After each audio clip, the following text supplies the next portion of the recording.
Everybody to this evening's town board meeting, the town of Amherst, of Tuesday, November 12th, 2024. To ask everybody, please stand for a pledge of allegiance. I pledge allegiance to the flag of the United States of America and to the republic for which it stands, one nation, under God, indivisible, with liberty and justice for all. Just today, I just want to ask everybody to kind of keep in your minds we still have an ongoing crisis over at the Weinberg campus. For those of you who don't know, the Rosa Copeland Skilled Assisted Living Facility is closing. No, the nursing home. The nursing home, sorry. The nursing home is closing. There are still 26 people who have yet to move out of there, and there's still employees. Credit to the employees who keep showing up. Not sure if their checks are going to cash or not, but nevertheless, they've showed commitment and dedication. So we're continuing to hope for a good outcome there for all the residents involved and for their families. But it's been a mess, and we need to hope that the rest of the campus and the rest of the facility fares better than the Rosa Copeland facility did. I'm going to ask our town clerk to please call the roll.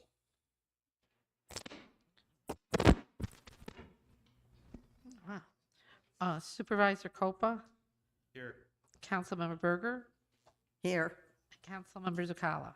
Here. Councilwoman Marinucci is not with us this evening. She had a prior personal engagement. Councilman Lavin was a bit of a surprise. He got called to D.C. to do debriefing for his recent assignment with the North Carolina and South Carolina hurricane victims. So he sends his regrets that he's not able to be here this evening with us. Certainly, our hats off to him for continuing to deal with that through his National Guard service. First item on our agenda is the approval of minutes from Monday, October 28th, 2024. Second. All in favor? Aye. We have a number of public hearings this evening. I know some people were signing in, but just by a show of hands, how many people are here for the Audubon community stop sign installations? Anybody? The majority of people here for, can I see a show of hands for if you're here for parking restrictions surrounding Royal Park? Okay, I'm going to take these out of order in motion to open resolution 899, which is the parking restriction on local roadways surrounding Royal Park first. Second. All in favor? Aye.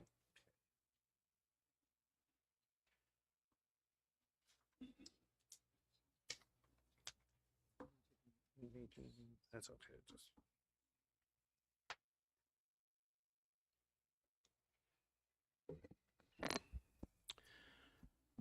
Good evening, members of the town board. My name is Chris Schregel. I work for the engineering department, also act as the traffic safety coordinator. I'm joined tonight with Eric Frost. He's the chairman of the Amherst Traffic Safety Board. This public hearing tonight is in reference to parking restrictions on the local roadways surrounding the under construction Royal Park. This resolution is lengthy, so I'm not going to read it. Rather, I'll be going through the slides showing you graphically what the resolution entails. This was brought forth through the Royal Park Project outreach, where residents and stakeholders communicated to the town various transportation concerns. Those concerns and comments were then ultimately referred to the Amherst Traffic Safety Board, where they were reviewed at the August 2024 meeting. The location is in south central Amherst, immediately east of the I-290, north of the I-90, west of South Forest, and just south of Main Street. Traffic Safety Board reviewed these concerns that were voiced and anything submitted in writing or heard directly from the residents at its board meeting. The concerns included increased traffic in the neighborhood associated with an improved town park. Narrow local roadways cannot accommodate parking on both sides, vehicle speeding, cut-through traffic, lack of sidewalks, and bicycle safety, to name the few. Specific to parking, Royal Park itself, being under construction, will have a new parking lot that can accommodate 102 vehicles. Damon University is committed to busing its sports teams to Royal Park, allowing parking to remain open for spectators and other park users. Even with the above considerations, there remains a neighborhood concern that overflow parking may occur on those residential neighborhood streets. The Traffic Safety Board, during its review, acknowledged that the majority of the surrounding local streets are without curbs, are without sidewalks, and are fairly narrow at 20 to 23 feet wide. The Traffic Board recommended a series of parking restrictions that are reflected in this public hearing resolution, and they further recommended that the town work with New York State DOT to install wayfinding signage to direct park traffic to utilize Queen Place via South Forest for ingress and egress. The town's engineering department is currently in discussions with Region 5 DOT, and those discussions are ongoing, but we are coming to a conclusion on an agreeable sign plan. Further, the Traffic Safety Board said the town should continue to monitor traffic-related concerns after the park is open to determine if additional action is necessary. To go over these one by one, just to give you a little sense of where we are, Royal Park's to the west, and the interior streets, local streets, are kind of the whitish color. So for this first one, the resolution reads that the parking is hereby restricted on the east side of Royal Parkway West between King Place and Pierpont Avenue. The reason the Traffic Safety Board chose this one side is because there is, that's considered the hydrant side. That's where the hydrants are, and that's kind of what they usually go by when they're considering which side to go with. Likewise, but on the opposite side, Royal Parkway East between King and Pierpont is to be restricted on the west side should this resolution move forward. Then we look at Queen Place. The first part is between Royal Parkway Playground itself and Royal Parkway West, both sides. That street is fairly narrow at 20 feet wide. And then keeping on Queen Place between Royal Parkway West and Lafayette on the north side. And then on the south side between Royal Parkway East and Lafayette. Note there's already an existing parking restriction between Royal Parkway West and Royal Parkway East. So therefore, both sides all the way from the park all the way to Lafayette.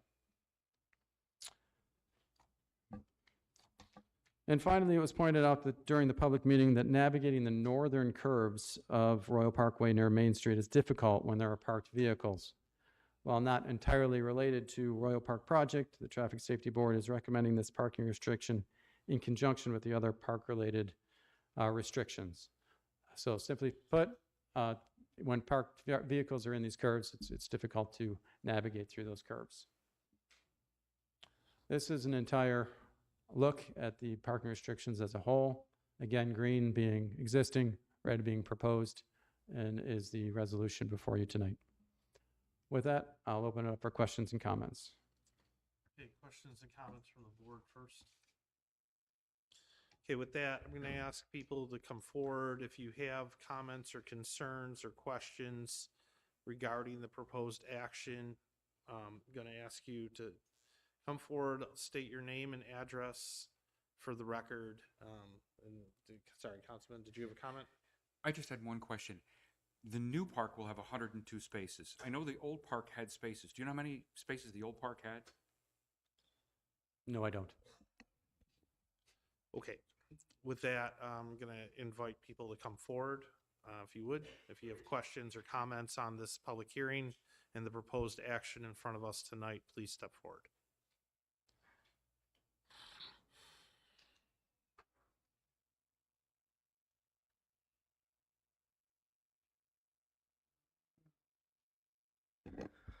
Hi, my name is Michael Zimmerman Jr.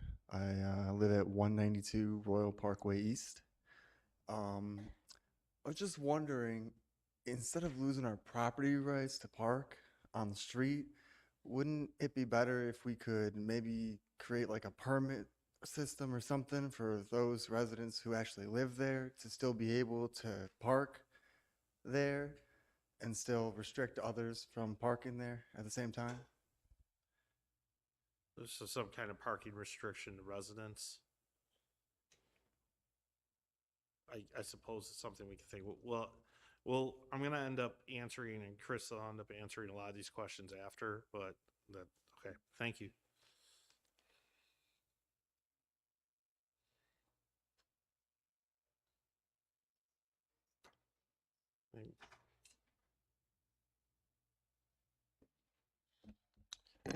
Good evening, town board members, those who are here. Well, my name is Don Smith from North Long. I feel sort of sorry for the people that live in that area, considering what they're going to probably be going through in the next, I don't know how many years with traffic and potential noise in their backyards. I don't know if anybody can do about it right now. When you look at the pattern there, and I don't know if they've done a vehicle study here or done a projection, but what it seems to me like there's an expectation of a lot more vehicles coming into that area based on the construction that's going to be there. So it appears to me that the problem has been caused by the fact of the changes that's being performed to that facility by this town. So therefore, the responsibility for those changes fall on the town to remedy, and it falls on the town because they're the ones that said, yes, we want to build this thing here. Okay, so I think it's your responsibility. My question is, what are we doing for the people? It doesn't really look like they're benefiting from this, at least. I see the fact that the roads are narrow, and I think the people probably saw it when they moved in. That's probably there. I see the problems with driving that area. I've driven in that area recently, and it is not like my street, which is a little wider. So it looks to me like we've got a problem that's been caused by construction, and the Traffic Safety Board said, what can we do to fix it? And their response has been, well, let's put parking restrictions in. So the town's going to make more changes. I sort of feel sorry for those people. I really do. I don't think they're being well served by their town right now. And frankly, tell you the truth, if I were them, I'd be more of them would be here and talking to you. Thank you very much for listening to me.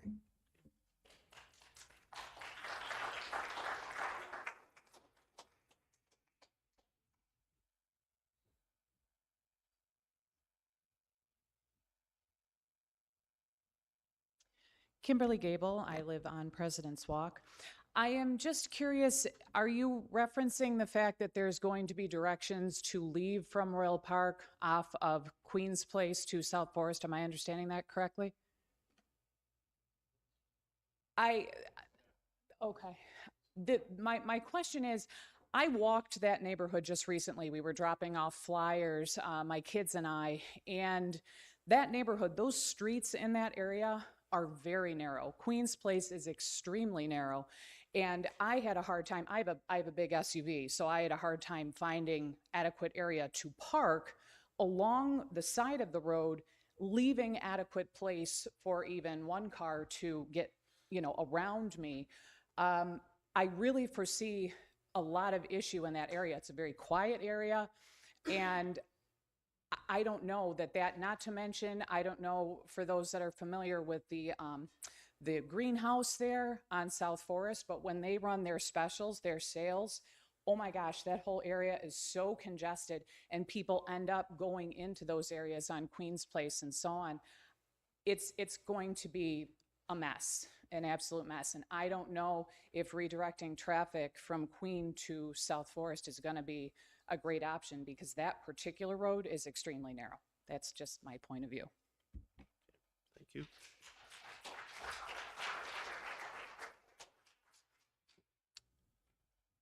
Anybody have?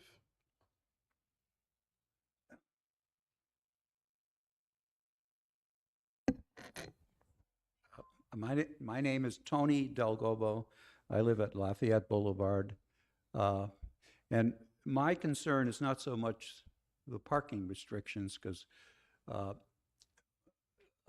we have parking on Lafayette all the time anyways, but my concern for the neighborhood is speed. People speed in the neighborhood. They try to make the light at the end of Lafayette and Main Street. Usually they can't make it. And I've seen people going in excess of 50 miles an hour to try to make the light. There's a lot of people who walk in the neighborhood, dog walkers and children, and the Royals, there's no sidewalk, so they're walking in the street. So my recommendation would be to help protect the citizens is lowering the speed limit from 30 to 25 in that entire neighborhood, the Royals, Lafayette, Pierpoint, Saratoga, all of that. That might help us. It would help us today, and hopefully it'll help us in the future when there's more traffic, which there's going to be. But also on Lafayette, where I live, King Place there's a stop sign, of course, at King as you're going toward Lafayette, but there's no stop signs on Lafayette at King. And we need to have a stop sign on either side of King on Lafayette. And what that would do, it would slow the traffic down coming from the south and the north. So they would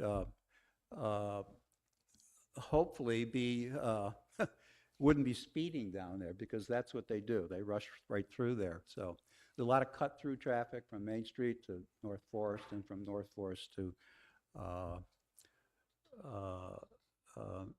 Main. And granted, it's most of the cut-through Forest traffic is in the mornings and in the late afternoons. However, we don't know what's going to happen with the new sports complex, how much traffic we're really going to have. We won't know until it's in and gets going. So, but I guess I can say that we need to slow the traffic down. That's a fact. I know in Amherst we've changed speed limits from 30 to 25 around, and I don't know if it's going to stop everybody, but it'll help a lot. So. And then the other thing we would do, if we can afford it, if the town can afford it, it would be nice to put those speed limit signs, like they have right over here on Park Club Lane. That would at least bring attention to the drivers, how fast they're going. So. I guess the other question I have on this is, are the red lines that go down, is that no parking too? Yeah. That's the whole entire thing there? That's proposed on one side each, yes. Gee, that's a lot of no parking. So, I don't know what the residents are going to do. I'm not a resident over there, so I'll let them speak to it. So, thank you. Thanks.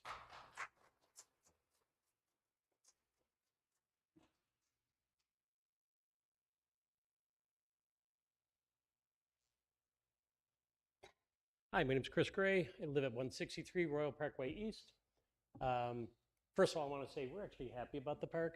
We're going to have a splash pad to bring our grandchildren and kids to, and the park was kind of, ignored for many years, and now we have something that can, be proud of.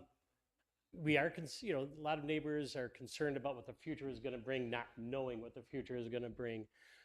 My concern on the parking is, I would say maybe once a month, on average, we get a wake-up call around, 6:37 in the morning from buses honking because a car can't get through because cars parked next to each other, which minor inconvenience. We know it's a small street, no sidewalks. Sometimes we actually like that. It's quaint like that.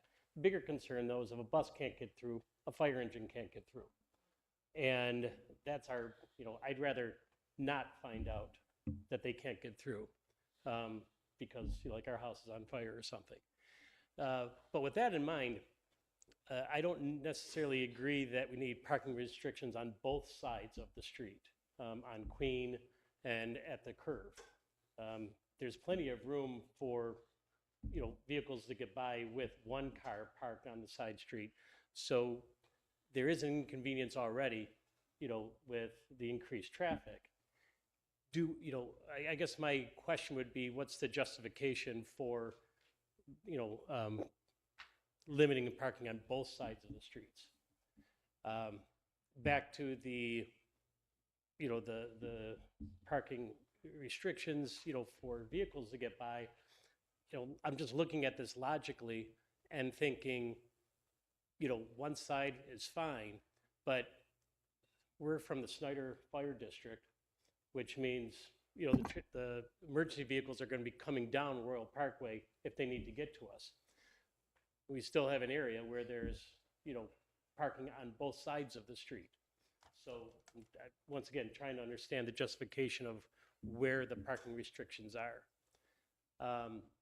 And then my last question would be, and as I kind of mentioned, I think people are afraid of what the future is going to bring when there's not necessarily a problem. I think in my experience, I spend a lot of time around soccer fields because I'm a referee, and there's very rarely crowds of significant size, and I'm doing all levels of soccer. So my question would be, is the process to reverse these restrictions, let's say in 2 years, none of this happened, we didn't have the issues, on the parts where there's restrictions on both sides of the road, what are we going to have to go through to get that reversed? Yeah, so I'm gonna ask Chris to come up for a few minutes when you're done, and we'll answer some of these questions. He's been waiting for a while. Oh, He okay. keeps Then I saying was that. gonna have some more questions, but go ahead, sir. Sorry. Jeff Danner. We gotta say it to the mic. Sorry. Trying to make it quick. No problem. So Jeff Danner, 206 Royal Parkway East. I've been on that street for over a decade, and I can tell you, after dinner during that time, it's kind of terrifying, as it is without that park. People come flying down there making the cut to go shoot to Cheektowaga and or vice versa. So my son will be 16 next month, and when he was little, that stop sign right there was crazy with the cars. So Which stop sign? Royal Parkway East in Queen. So I did not allow my son to go near there, which my 7-year-old daughter now is not allowed to go near there. And the park's not even open yet, right? So my kids know, but people still come flying off that throughway and ripping over into Cheektowaga all the time, both ways, or coming from Cheektowaga trying to get into Williamsville, whichever way they're going. So like he was saying with the speeding, speed humps, I don't know if these guys dealt with those yet, but I'm in the city a lot, and they're good, they'll slow you down, but they're also a nightmare at the same time. So I don't know what you want to do, take out of that. But now after dinner too in that area, over a decade, there's a lot of dog walkers. I've never seen so many people walking their dogs in that area. It's amazing. Like, we love it. Everybody goes out after dinner, goes for a walk. So with these games in play, now parking on one side, people trying to get through, cars are coming down, there's no sidewalks, like you said. And now myself and Mr. Zimmerman, we're on the side where people are gonna park. I don't know about you, but I love my grass. I don't want people on my grass.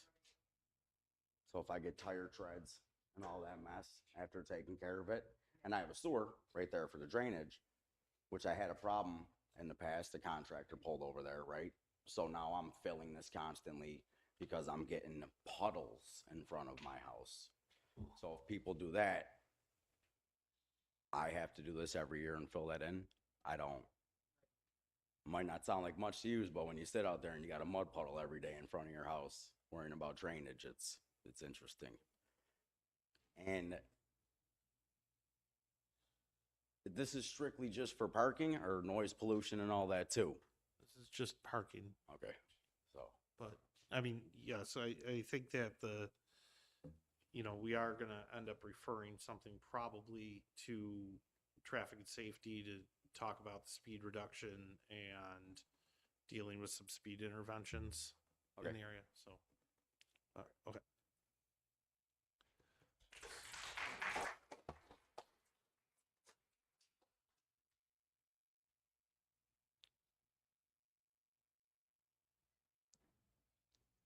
I'm Charlene Malley. I live at 268 Royal Parkway East, so I'm very close to Pierpont.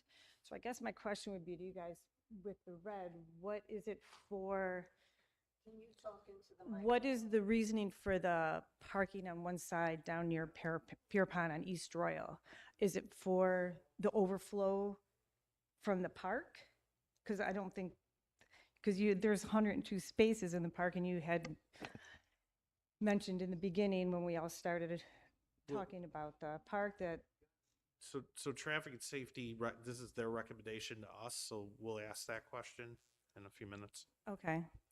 Because I also do care about my lawn as well, and I'm on the side where you park. I do have a 3-foot paved area along there, but my neighbors also have 6 cars, so they do park on the street, and I'd like to park in front of my house as opposed to my neighbors parking in front of my house. So I can understand the Queen part, just going into the park, because I thought that was going to be the main thoroughfare going into Royal Parkway Park. And I just don't understand then the map of why from King to the end of our street toward Main, that there's nothing there. Like that's, so, all right, well, I'll let you answer the question. Thanks.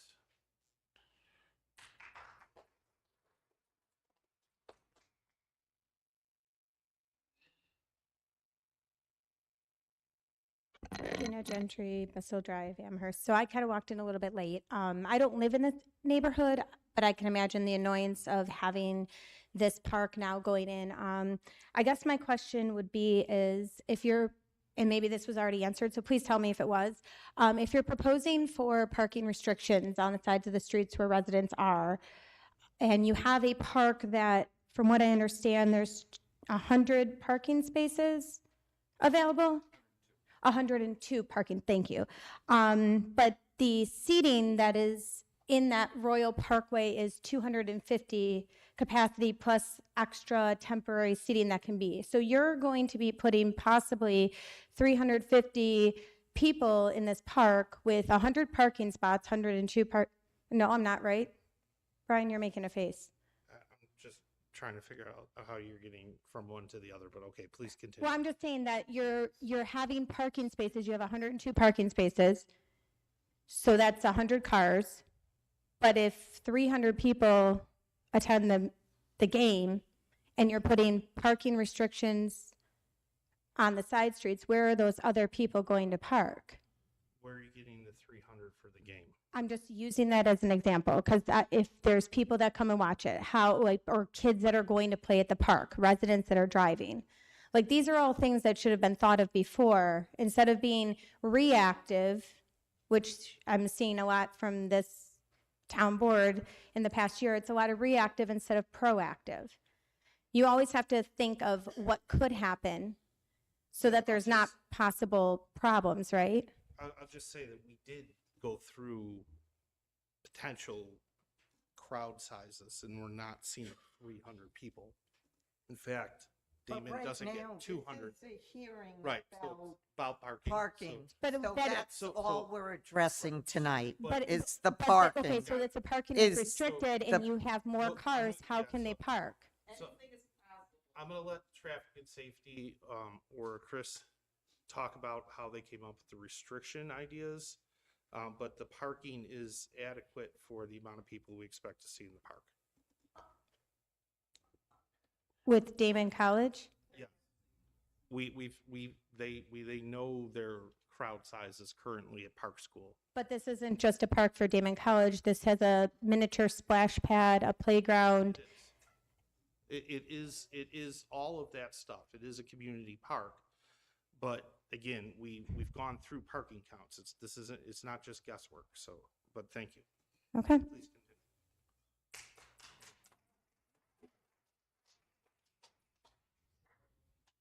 Chris, you're up.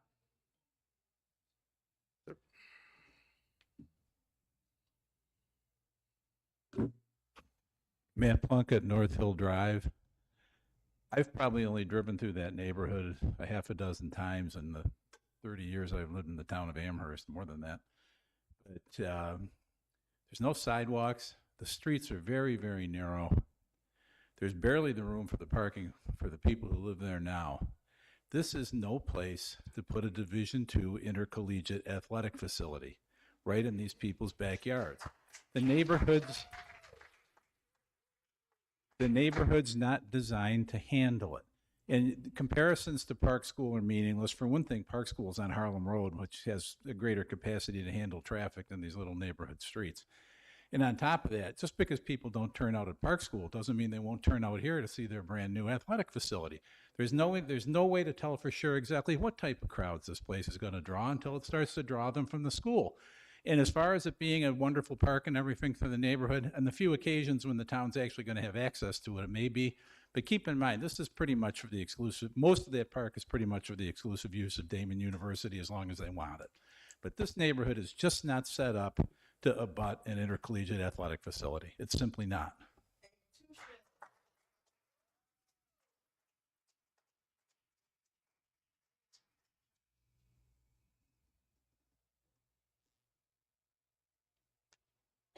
Bob Dirtle, 92 Chateau Terrace. About the college busing in their athletes, is that going to be just for events, or is that going to be for daily practices? And how is that going to be enforced? I'm going to let traffic and safety, but I'll answer all of your questions at the end. You know, There because is a it plan for that. seems to me that, you know, everybody's got a car and they're going to want to drive there and then go home early or go back to their dorm early. So you're going to have a lot more traffic than you think.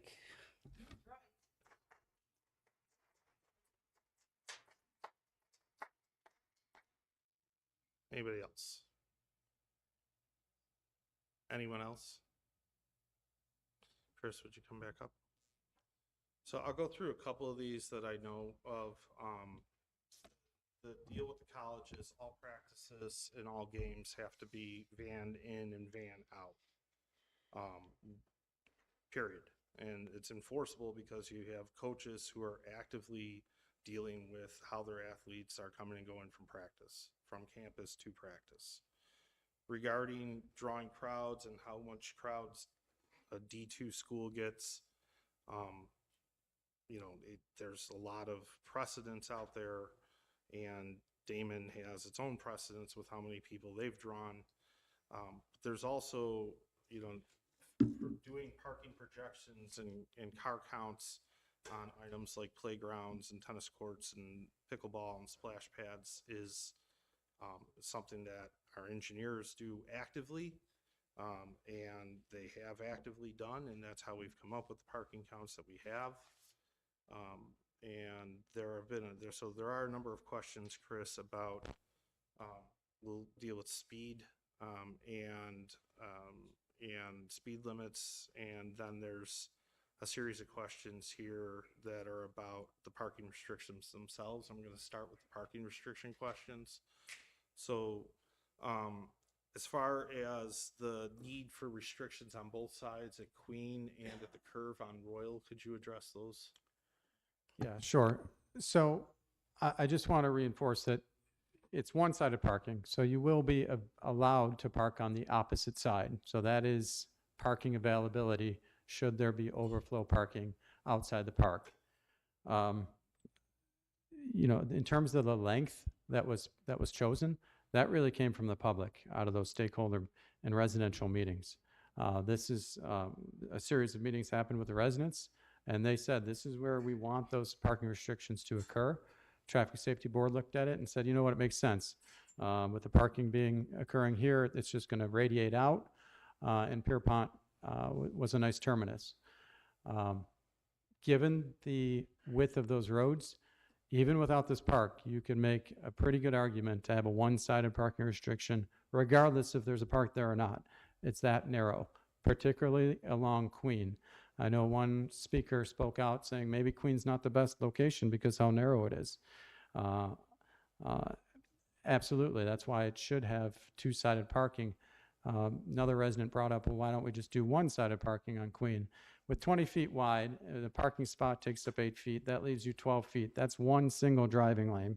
If you have a series of cars parked along the road and you narrow that down to 12 feet, you can't accommodate two-way traffic.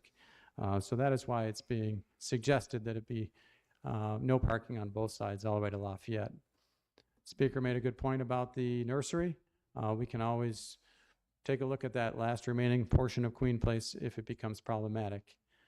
Which leads me into another point the residents made. Is this thing final? Should you move forward with this resolution, you can always go back on it. You can remove signs. This was done in a way where we are trying to be proactive. You know, we're trying to put these things in ahead of the park being open. Normally, we do take a wait-and-see approach, but in this instance, we heard from the public. We are listening, and quite honestly, we're trying to do what the public wants us to do, which is reflected in this resolution. Now, if it doesn't seem like overflow parking is occurring, it would take another public hearing to remove those parking restrictions. So it can be done, sure. I'll pass it over to Chairman Fraz related to speeding, cut through. So in regard to the speeding and the cut-through traffic, that was not taken into consideration as we looked at the parking restrictions. That wasn't the request that was put before us. If the residents in the town want us to take a look at that at our meeting, that can be placed on the agenda at the Traffic Safety Board meeting. We will just, we'll ask if they're not done prior to the meeting. It'll be the first thing that will put on the agenda. So I would ask now that if that could be referred to Highway to do traffic counts and speed counts on that street prior to it coming on our agenda. That would be helpful to expedite that process. For the residents that were also asking about the stop sign placement at Lafayette and King Place to control speed, it will be noted at the Traffic Safety Board, if they do come to that meeting when we talk about it, that a stop sign is a traffic control device that controls the traffic at the intersection, and a stop sign is not a speed control device. And you can look up any information you want on that, just Google stop signs. And there will be stuff on there regarding the safety of stop signs. And oftentimes installing a stop sign when they're not warranted at an intersection actually ends up increasing speeds through the neighborhoods rather than decreasing the speed. So we'll talk about all that at the Traffic Safety Board meeting if it does come before us again. And just want to reiterate from Chris that normally when these situations come before the Traffic Safety Board, we would normally take a wait and see approach to wait and see if there are parking problems, if there are issues going on. Coming for us from the residents. This was brought to us from the residents and the town to be proactive and take an approach to help stop that from happening. And from the resident feedback that we had at the meetings that were present at the Traffic Safety Board meetings, this is what the residents were asking us to put forward as we talk through with those residents.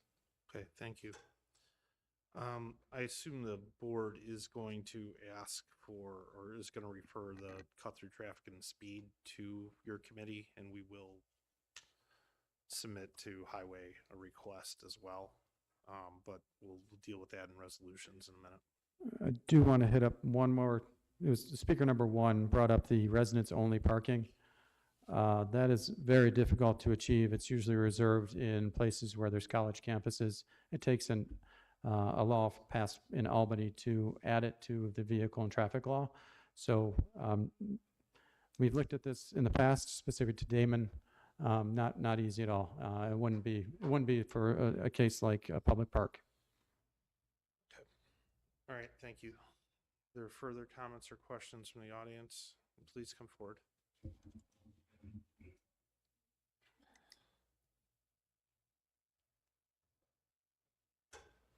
Hi, I'm Lynn Gray at 163 Royal Parkway East. And I just want to make sure when you guys do your final, whatever's final, is I think my husband made a really good point about, oh, I'm sorry.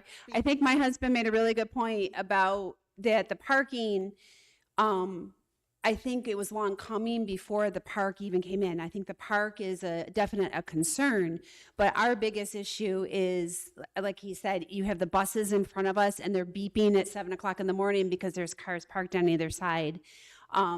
I would like to have it reconsidered between King and the outside to Main Street, having that on one side as well. Cars, the buses, the larger construction, not the construction that's doing the park, but like people coming in to fix houses, roofing people, they cannot get through if there's two cars. And if your people are there and you guys are the residents and your house is on fire and they can't get through, you know, either because the fire company comes through from Schneider. So they're going to be coming in, and you're not going to want to be on the other side of that. The other thing is, I think Tony made a great choice about saying the 25-mile-an-hour speed limit. I think that would be really beneficial if they could do that. But thank you for the consideration. Thank you.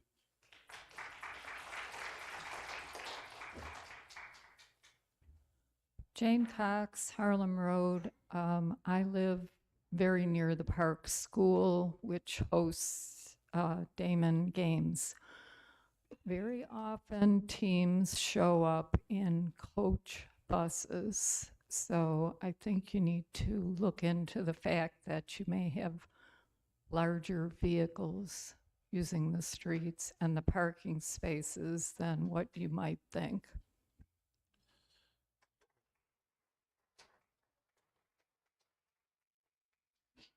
Are there further, Chris, could you come back up? I'm sorry, we didn't ask about the decision not to go one side from King north up Royal.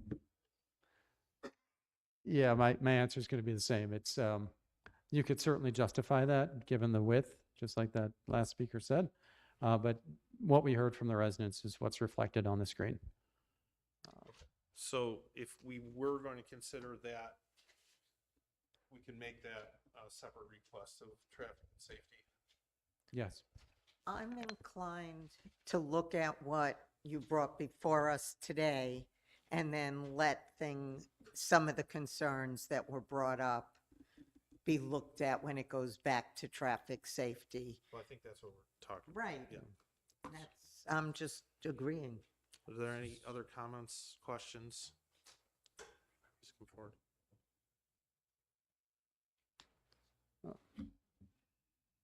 Yeah. Okay, that's up to the board. Matt Plunkett, Northville Drive. I think I understood, Mr. Supervisor, you said that Damon has agreed only to send their team over in large van-type buses. But that doesn't control what the visiting team is going to do. They're going to be coming from out of town, and they may very well show up in a large coach-style bus that's going to have to wind its way through those streets. And I appreciate the fact that Damon has data, going back about how many people attended sporting events in the past. I like to watch football. I don't have a lot of faith in all these analytics things I see watching football, because that's great historical stuff, and it tells you what happens on average in the past. It tells you absolutely nothing about what's going to happen on the very next play. If you go for your first down on 4th and 3 when it's 6:38 p.m., your chances of making it are 5.8%. It doesn't tell you what's going to happen the next time you go for it on 4th and 3 at 6:38 p.m. Nobody knows. It's an unknown. This is an unknown. It's a new sports complex. Maybe nobody will show up. Who knows for their games? But maybe a lot of people will show up because it's a brand new facility. It's going to have the concessions. It's going to have all the other stuff associated with it. That I don't know if they have concessions over at Park School or not. So it may turn out you get much bigger crowds there than you anticipated. You don't know how many visiting people are going to come along to watch from visiting teams. That's all unknown. You can't predict off of what happened at a different facility in the past any more than you could predict what was going to happen at Rich Stadium when it opened in 1973 based on what happened at the rock pile downtown. You just can't.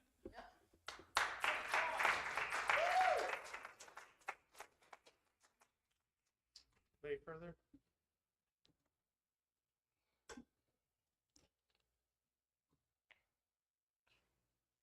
Hello, Duke, Royal Parkway West. One more thing which I think would be important to consider. For, let's say, last year on Royal Parkway West, at least 5 times emergency came. So from the point of view of all these restrictions and all this, and really streets are very narrow. Royal Parkway West, Royal Parkway East, Queen, King, very narrow. So with all these restrictions, it would be good to think about possibility of emergency, like ambulance of the to have access like that. And again, lot of children in our neighborhood, so they should be safe. They should be safe with increasing of traffic, and also people should think about general safety.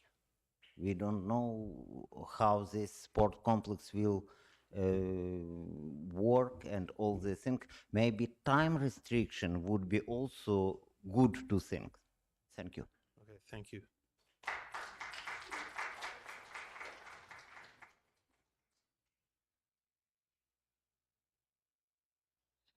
Guess I just had one more thing to add. If there won't be any sort of permits or something for the residents who already are living there, then, I mean, with the loss of property rights there, would we be able to see some sort of tax reassessment? I mean, we're gonna be losing our property rights. We're gonna be losing our values on our properties without parking. I mean, it's Okay, thanks. I mean, again, it's a parking restriction. It's not changing property value per se, but I appreciate. if I can't park in front of my house now, isn't it going to be a deterrent for somebody to come and buy my house if they don't have as much parking as if they do at another house somewhere else? I don't know.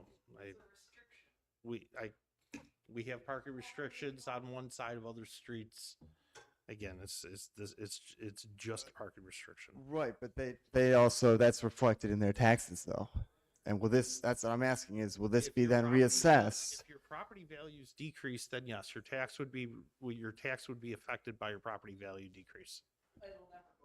Well, you could challenge. Again, this becomes one of those the proof's in the pudding, right? If houses are selling for more, if they're selling for less, that's how the assessment's going to work. And so if you feel that your property values decrease because of it, you certainly have the ability to come in and ask for the assessment change. Great, thank you. Yep.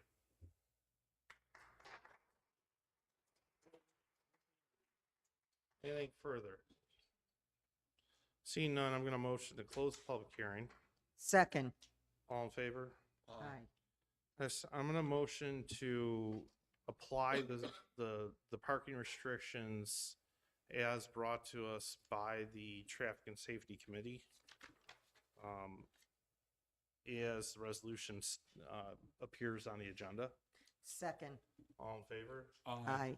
Next, I would make a motion to refer a September 13th letter from Anthony Delgobo to both the chairman and myself for consideration by Traffic and Safety for speed and cut through traffic. And I would ask you to also look at the section between Kings and the curve. That's a motion. You want it as a motion? Yeah. Second. Do we need to make a motion on I that? don't think so, because No, okay, so we'll just consider it. they've heard us. Thank you. Okay, thank you. So with that, the next item on the agenda is a public hearing on Resolution 898, the Audubon Community Stop Sign Installations. A motion to open that public hearing at this time.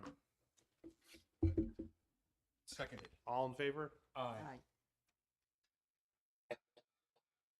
Thank you, members of the town board. Again, Chris Schregel from the Engineering Department, Traffic Safety Coordinator, and as needed, the chairman from the Traffic Safety Board, Can Eric you wait Cross. just a second? Sure.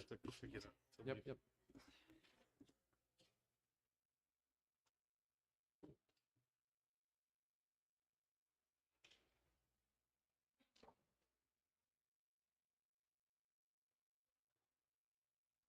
Okay, Chris, I think you go ahead. Okay. So this next resolution is specific to installation of various stop signs in the Audubon community.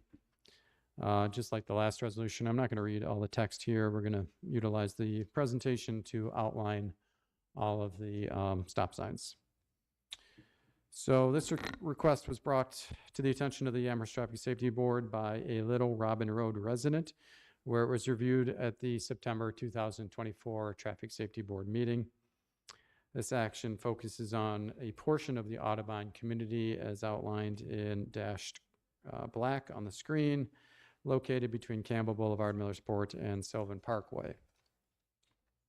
So the resident request was really specific to this intersection as shown on the screen, which is the intersection of Little Robin Road and the address range of 151 through 168 Little Robin Road. You'll note that this cul-de-sac doesn't have a street name. That's pretty common in this community. But I can assure you that it is a public road, thereby traffic control at this intersection is the responsibility of the town. In this instance, where it's circled in red, there is no stop sign on either the major or minor legs of the intersection. While this might seem bizarre to some, it is perfectly acceptable within the Manual of Uniform Traffic Control Devices to not have traffic control where there's very little traffic, which is the case here. The Traffic Safety Board took on this review. They looked at the MUTCD, which provides guidelines on when an intersection should be controlled versus when it should be uncontrolled. The Traffic Safety Board determined that this specific intersection would benefit from a stop sign on the minor approach of the T intersection. Traffic Board continued to review this item at a macro perspective, looking at the entire Audubon community area to determine sign consistency. And the town discovered that the Audubon community as a whole is inconsistently signed, whereby some intersections are stop controlled while others, similar to the previous example, are left uncontrolled. As such, to avoid unwanted driver confusion, the Traffic Safety Board recommended that all uncontrolled intersections in this development have a stop sign installed on minor approaches. The Traffic Safety Board, side note, commonly does look at consistency within neighborhoods to make decisions. So this graphic right here indicates all those areas that were found to have minor legs that are uncontrolled, where there's a red line that indicates there's a lack of a stop sign. And the resolution before you essentially puts in words the ordering in of stop signs where they're graphically shown on this screen, stopping the minor approaches, whereby allowing the major street, which is Robin Road and Little Robin Road, to flow freely. And that's also in accordance with the Manual on Uniform Traffic Control Devices. With that, I'll pass it over to the board. Okay. Are there questions from the board first? Just one. Assuming that we approve this, when do you think this when do you think the signs might be installed? So we don't put a post through a utility line underground. We call a dig safe, which is an underground markout service where it takes about 7 days to mark out those utilities. So it'll probably be in, I'd say 2 to 3 weeks. The highway department will go out there. All right, are there questions or comments on this one? Stop sign installations in Audubon. How did we find out that? One person called. Okay. Yeah. I mean, it's a little odd to not have controlled secondaries. Yeah, it's a little odd in a first-ring suburb. We don't have many of them. Some of them are out there, and and they honestly do work. You know, the vehicle and traffic law will dictate the first person that comes to the intersection has the right of way. If 2 people come at the same exact time, driver on the right has the right of way. But more used in rural or, you know, less populated areas. All right, any comments or questions? Motion to close the public hearing. Second. All in favor? Aye. And motion to adopt the resolution as appeared in the agenda, providing stop sign installations to the Audubon community.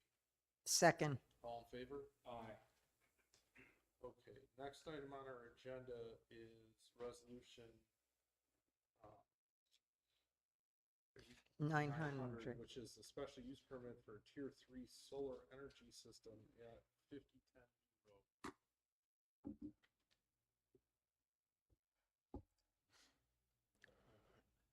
Good evening, members of the board. My name is Matt Dubois. I'm here on behalf of New Energy, or National Energy Development, who is proposing this project at 1050 New Road.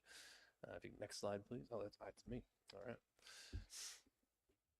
So who is, at a glance, just an overview of this project. It's being proposed by a subsidiary of New Energy Equity, which is working with National Energy Development as an investor. They have New Energy Solar 8 LLC is their subsidiary applying for this permit. This has been the culmination of over a year of correspondence between the developer and the town. A lot of back and forth, a lot of work put into this.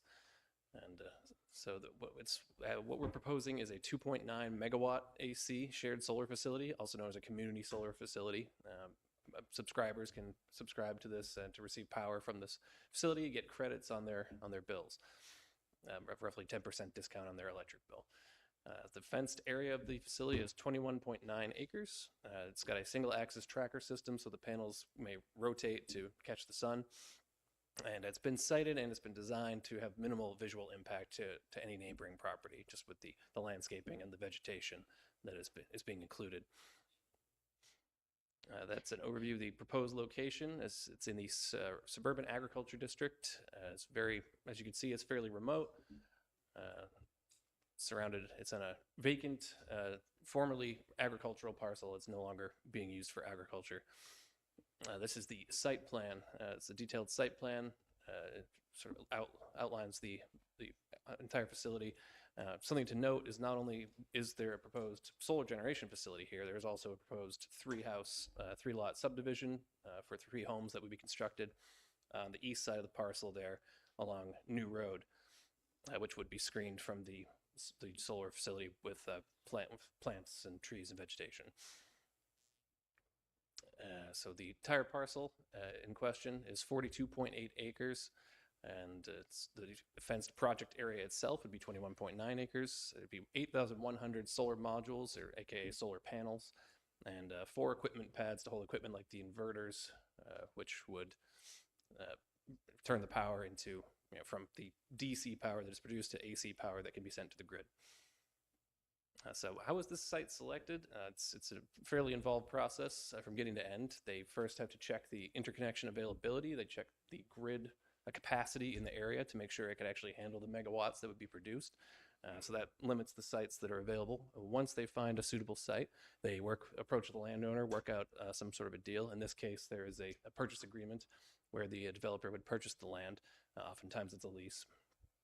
It's also, they have to consider community character, so it wouldn't have an undue impact on the community.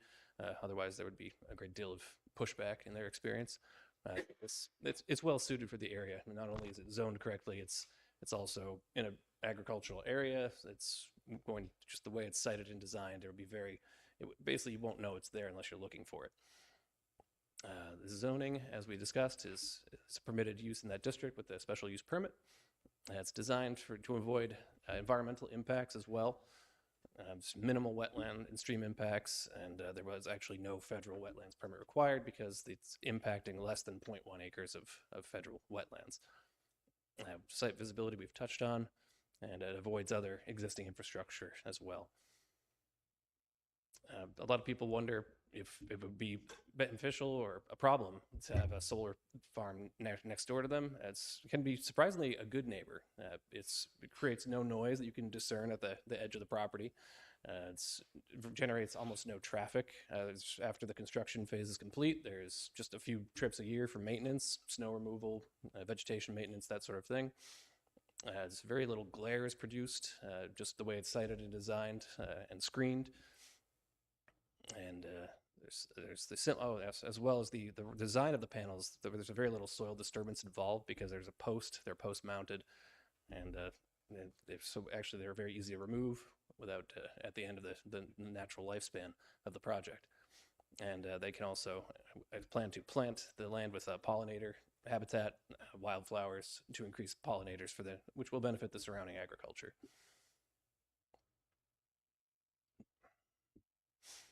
A lot of people wonder about how it might impact their property values. There have been several studies done on this subject, which have found really no consistent negative impact. They've have not seen a negative impact that is statistically significant. It's found to be a fairly compatible land use for nearby residential.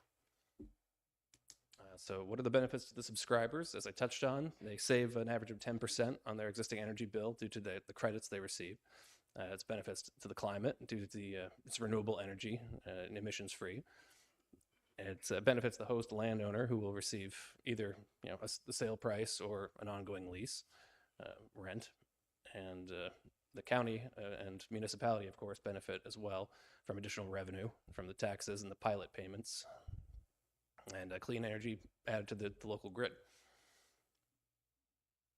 So what are some of the other benefits? Creates jobs, a lot of construction jobs during the construction phase, many of which at least are pulled from local labor. There's solar farms for funding. They generate thousands of dollars of property taxes and payments in lieu of taxes over their operational lives, funding local infrastructure, schools, etc. It creates a more resilient grid that's less dependent on foreign oil, for instance, and it makes it for a hardier grid, and it's produced locally. Again, what I just addressed. The developer was working with the Amherst Industrial Development Agency to receive tax exemptions and tax benefits, a sales tax exemption, mortgage tax exemption, and a real property tax abatement. They are working out and are requesting a 25-year pilot agreement, which is payment in lieu of taxes, at $4,700 per megawatt AC per year, with an annual increase of 2%, which will benefit the town. So the assistance was requested because there's a fairly significant upfront cost for a project like this. The labor cost, the material cost, not all of which is sales tax exempt.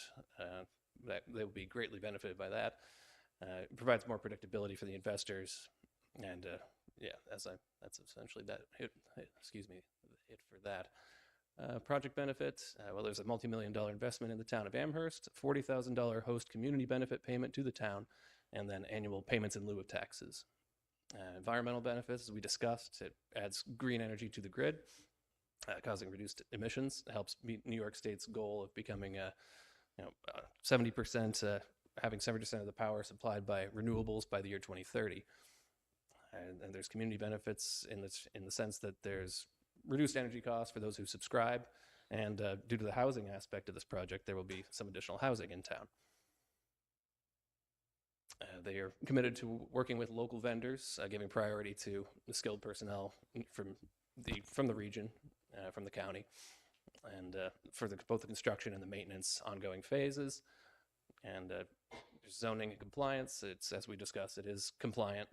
And there was a phase 1 environmental assessment that was completed by the developer, and there were no expected contaminants or major disruptions anticipated.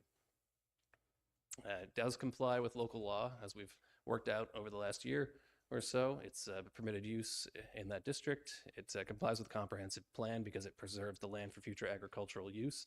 Due to the way the decommissioning plan has been set up and the decommissioning bond provided, it will be broken down at the end of its lifespan, and the land will be returned to its former state. The project is compatible, as the studies have shown, and as the visibility and the screening will assure that it is compatible with the nearby uses. The anticipated timeline, they're looking to start construction in probably mid-April, hopefully completed by October 15th, 2025, and it would be operational in October. And that is all I have at the moment. Questions from this board first? Assuming we approve it, when would construction begin and when would it become operational? Would be potentially completed in October of 2025 and operational around the same time. Okay, any further questions from the board at the moment?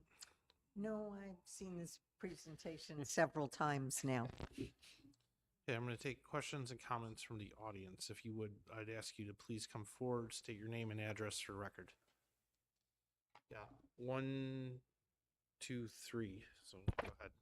4, 5. We'll keep going through.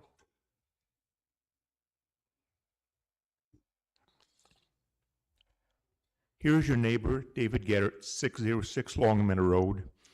I've got panels on my roof and an inverter in the basement, so I'm paying on the loan. I have not actually paid for electricity since about December of 2017.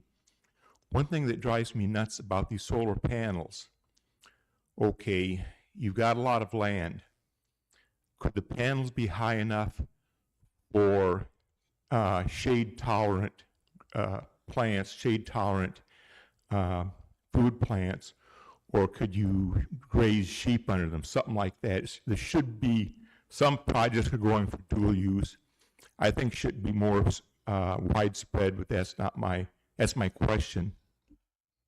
Okay, I'm going to let the applicant answer some of those after, but thank you. Please. My name is Richard Steen. I live at 3271 Hopkins Road. Just a simple question. Has any of the board members looked at what's happened with, I believe it's 538 Shellis, with that solar farm that's there? Can anybody give us any numbers of what's going on with that project? Any energy that's been kicked back into the community? Because what I've heard from Matt is it's subscription. And then when it's done being used as a solar farm, it'll go back to agricultural. How long is that going to take? I moved in that area because I like the isolation. It's getting overgrown, or it's starting to get, we're starting to see more inhabitants, and that's okay. I get it. You guys have a job to do. But my question is, has anyone have any data from a solar farm that's already there? All I see is a solar farm every time I drive by it. And I know they tried to let the goats in the farm next door mow it, but they're too few in between. So give us numbers. I can answer the question. I don't have numbers. It is subscription, and 100% of the power proceeds, or the power from that, is purchased by BMHA, Buffalo Municipal Housing Authority. Currently buys 100% of the grid production. Is that subscription as well? That is all subscription. Yes, that's a subscription. So you have to pay into it to get out of it. No, it doesn't work that you pay in. What's the You subscription sign then? up and you get credits on your tax bill, on your utility bill. Yeah, so you opt into community. So I'm going to ask the applicant to talk about community solar in a minute, because it's a little different. Okay.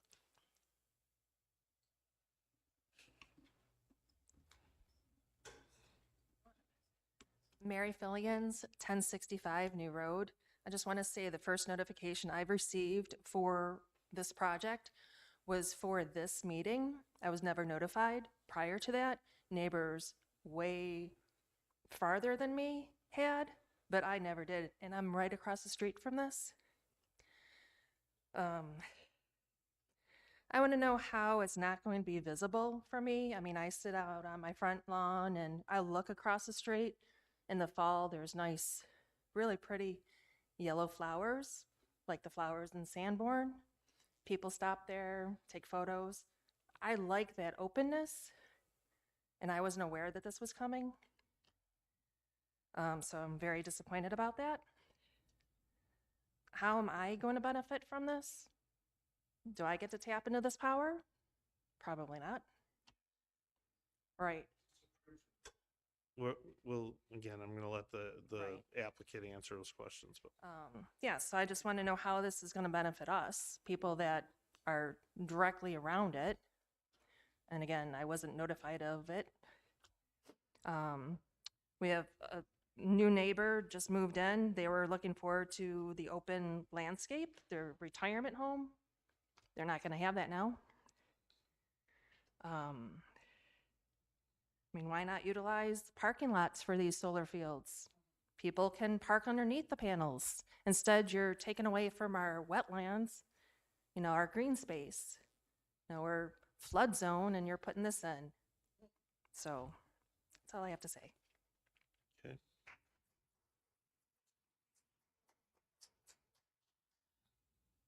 Hi, my name is Vince Fillions. I live at 1065 New Road. You've just listened to my wife's side of the story. I've lived on New Road my whole life. My mom has lived there her whole life. My grandfather owned property there.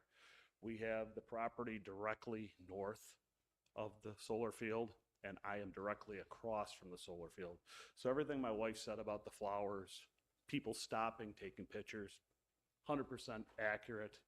It's been a farmed field my whole life, except for the last recent few years. I agree with what she said about the solar fields. I don't get why we're giving up our limited space of land to these projects. We've already got one going down farther, closer to Millersport on our road. There's the one on Shellis on our road. So what are we talking? 80 acres out there probably we've given away to the solar farms. I mean, yes, there could be a lot worse, but we're displacing a lot of the animals. We're fencing in those properties, and northern Amherst is where a good chunk of your animal population is. We've got coyotes, we've got fox, we've got deer. I've seen a bobcat in that field. There's a lot of different animals running around, and that is the one open area right there. Everything else is grown up. My family's old farm is pretty much impassable now, except for a small trail that I keep open. The deer come out, everybody comes out into that field. It's a joy for me to see them over there. I'm not against it, but I just think we could probably do something better in the future. Like she said, parking lots on top of buildings. Stop giving away the limited resource we have.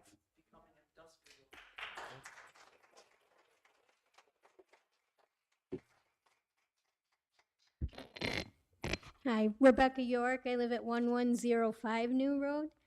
And I'm going to second what my neighbors here have just said. You know, yes, they've already mentioned about, you know, the wildlife and the ecosystem and what we have there. And like them, I don't understand why you're already putting one down the road. There's one on Chelsea. I don't know why we have to put a third one right in our neighborhood. But who wants this in their backyard?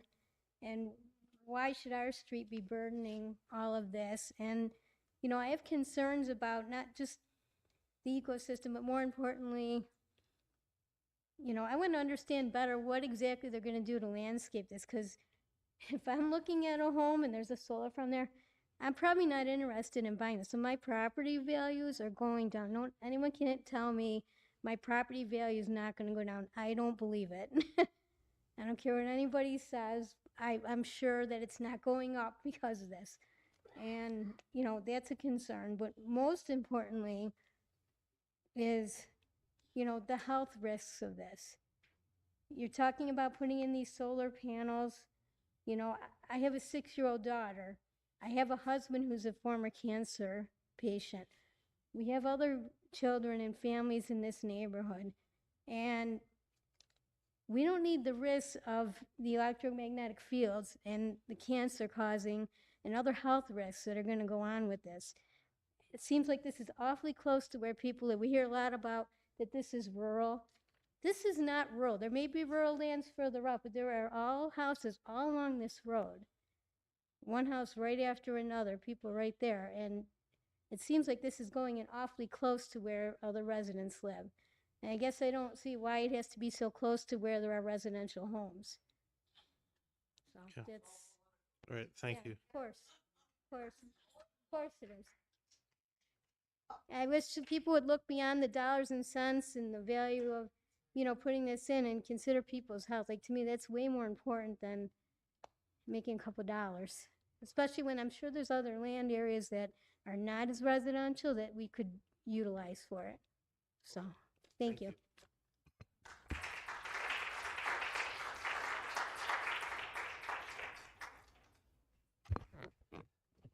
Good evening, Town Board members. My name is Don Smith, North Long.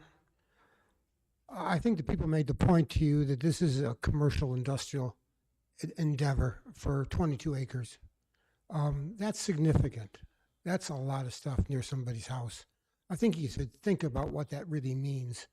They also, if I got it right, they've got a little under 43 acres total, I guess, purchased. If that's not true, I'm wrong. The life cycle of the hardware there, I don't know what it's going to be, life cycle. I don't know what the trade-off analysis on on the purchase of the land was. I'm sure there was a lot of things going into transmission rates and closeness to lines and closeness to product utilization, all those sorts of things.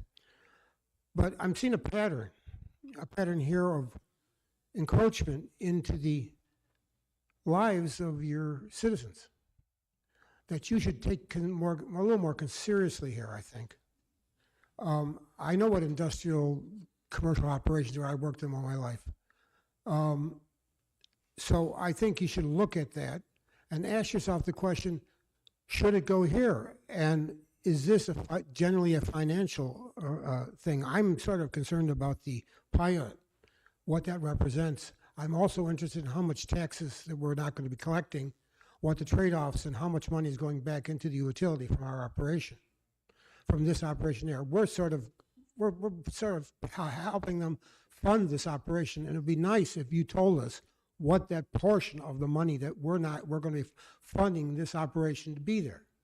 It's be nice to the people and tell them what the truth is. Okay? I feel sorry for the people that are going to be around it. It's not going to be a good-looking thing. They never are.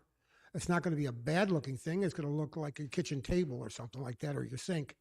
It's just a bunch of metal stuff with some cables running out of it. Cables carry current. Current generates magnetic fields. It's not very large. At least it doesn't have a very large extent, depending on the frequency and the voltage of it. But let's face it, tell the people the truth, how much we're spending to help them build this thing.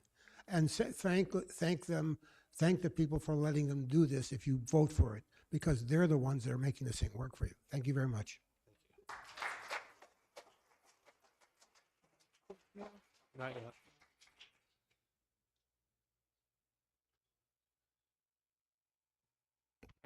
Matt Plunkett, North Hill Drive.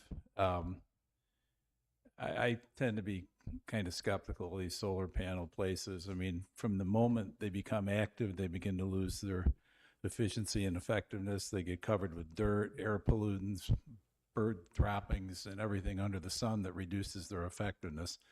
I'd be interested to know what the long-term life expectancy of this place is. I think I heard the presenter say that there's some kind of removal bond posted. I'd like to know whether that removal bond has to be renewed on an annual basis, as many bonds do, because I can remember from my time here dealing with cell towers that it was a living nightmare to try and make sure that the cell tower companies paid their bond premiums every year to make sure the bonds were still in place. So there's that. The panels themselves are almost impossible to recycle or do anything with. They're an environmental nightmare to get rid of when the things are worn out. So all this talk about protecting the environment is largely fictional. It takes a solar panel something like 2 to 3 years to remove enough carbon dioxide from the atmosphere to account for the carbon dioxide that was placed into the atmosphere manufacturing it. So, I don't know what the life expectancy is of them. It's a bill of goods that's being sold all over creation. I heard the gentleman over here earlier say, let's raise sheep under them. That came up with another solar panel project in the area. I don't know whether they ever did come in with the contract that they were supposed to bring in for the farmer who was going to use his sheep to graze the area and clean it up, who was going to remove the sheep waste.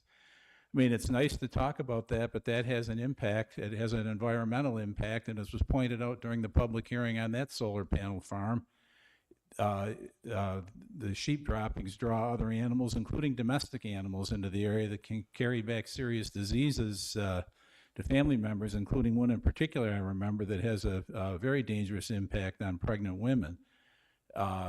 This all sounds nice, and everything. If these things were as great as everybody says they are, they wouldn't have to be subsidized up the yin-yang by every governmental agency in the country. They just don't work.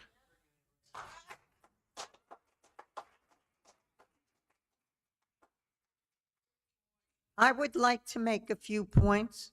We have several environmental committees in the town that encourage solar projects.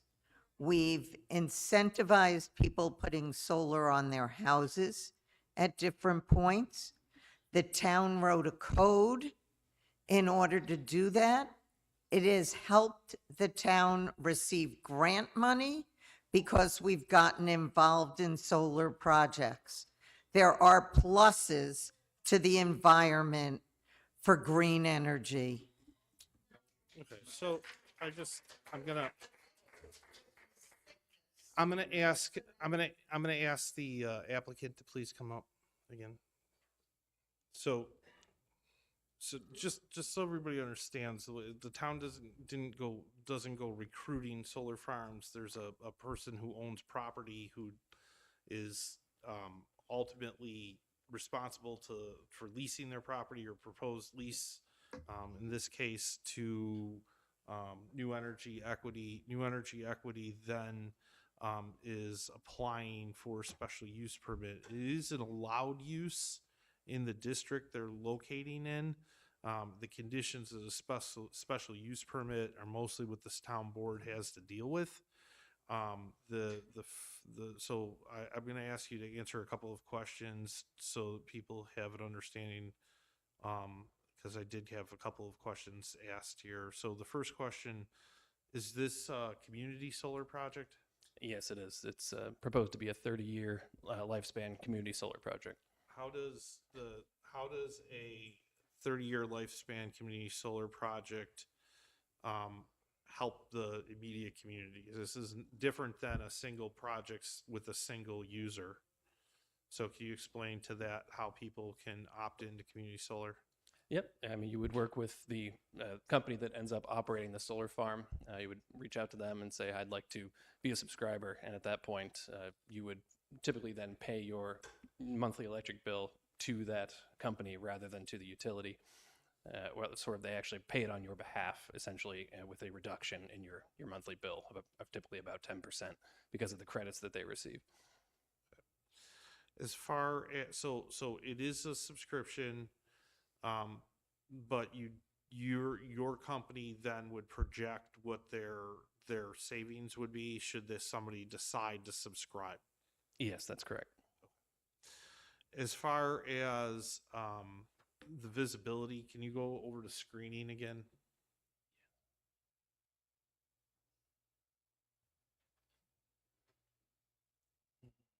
So it gives you a sense of, I'm trying to see here if we've got a good image of it. Where is that?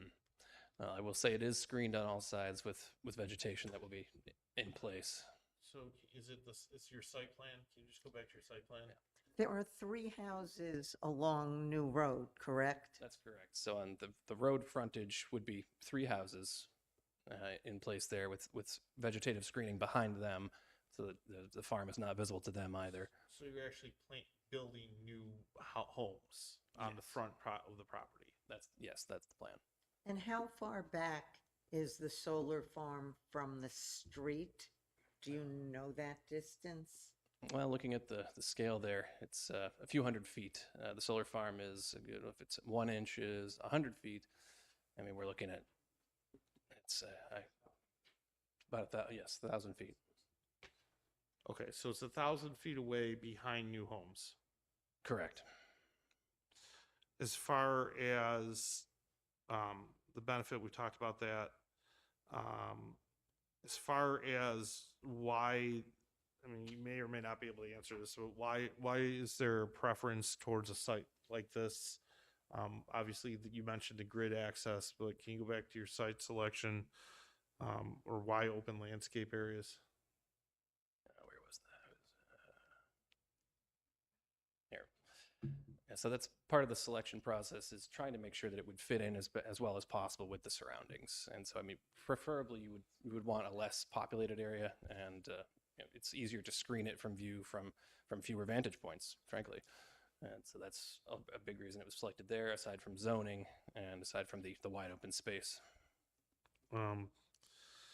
As far as the question about dual use or active agriculture on the site, can you expand on that?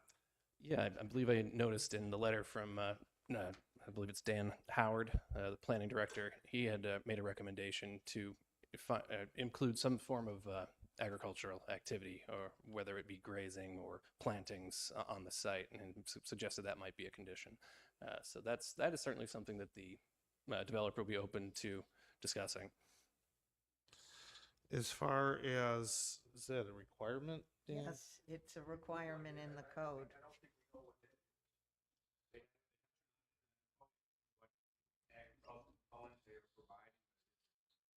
Right.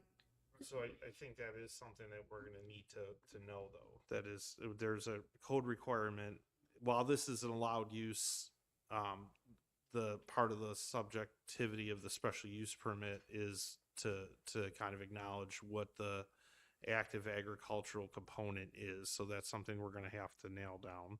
I believe that part's addressed at the planning board level, right? No, it's this tonight. It's supposed to be. It's tonight. Okay. And then you talked about a 30-year life cycle, and then the removal bond. Can you talk about the bond premiums and how the bonding works for the removal bonds? I actually am not overly familiar with the bond in this project. I know that it is provided for, and there's a decommissioning plan which details the costs involved in the process of removal and restoration of the site.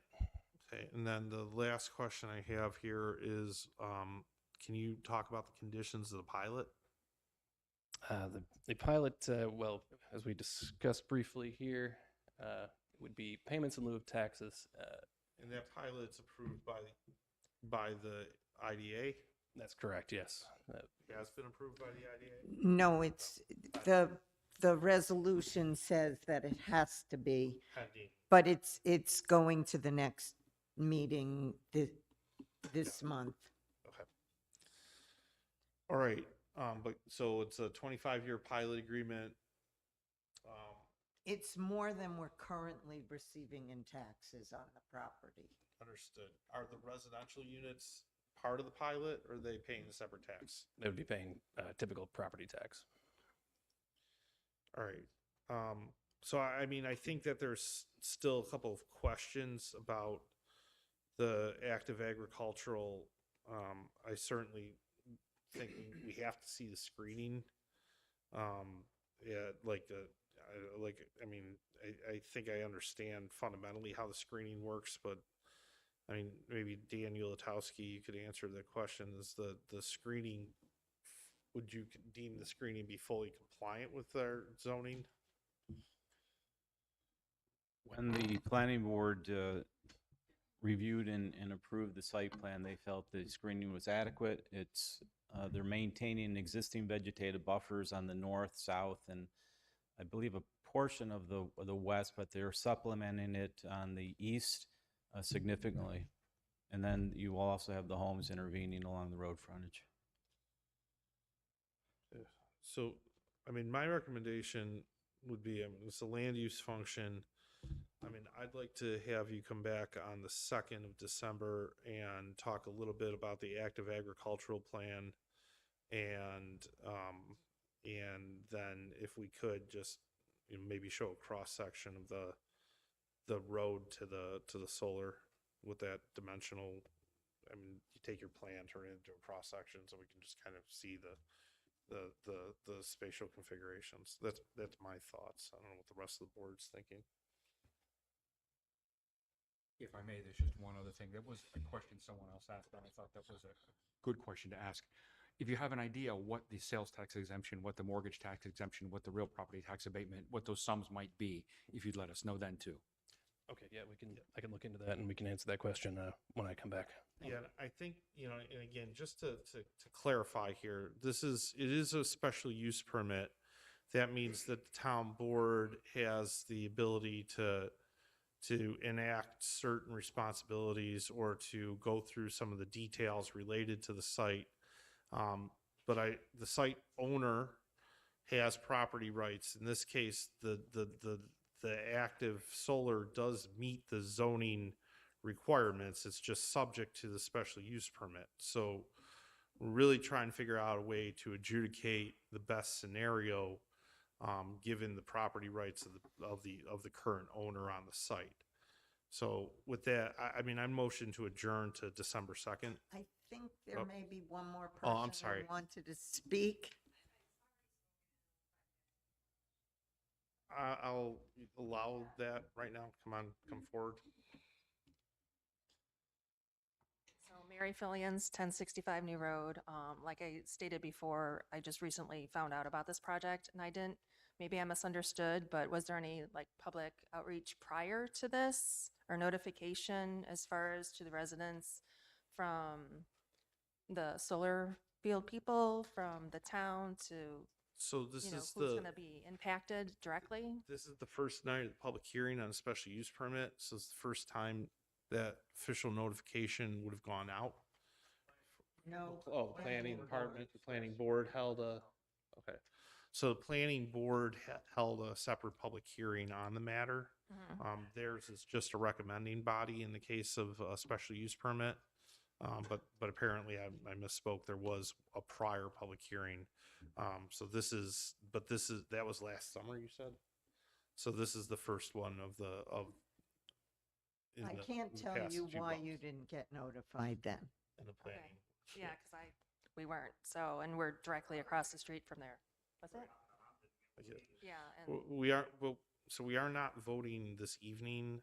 We are holding this open. I'm motioning to adjourn it to the next meeting. So there's more time and we have some more questions. You can send written comments to the planning department or any board member as well. All right, thank you. Yep, okay.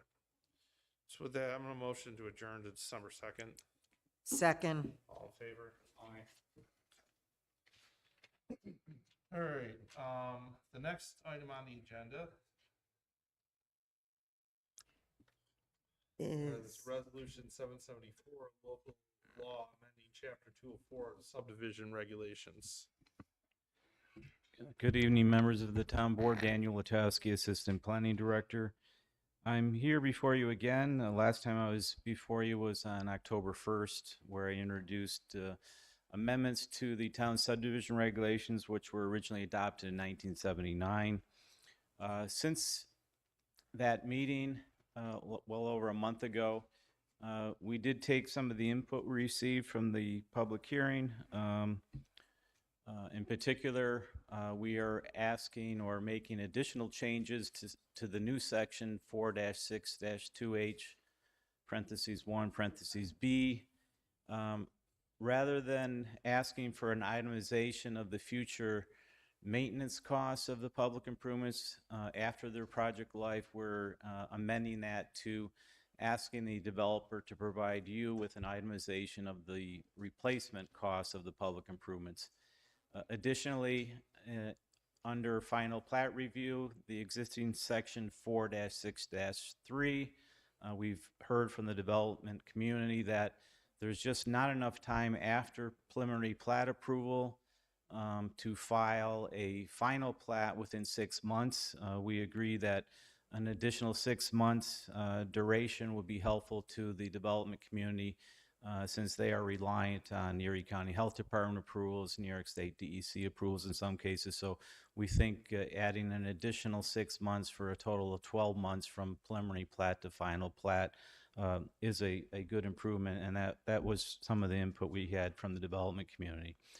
I'm happy to answer any questions you may have since you've had this for a little over 30 days now, and any questions from the public. And what I would like to ask is that you consider closing the hearing after this evening and set a decision date for one of your meetings in December.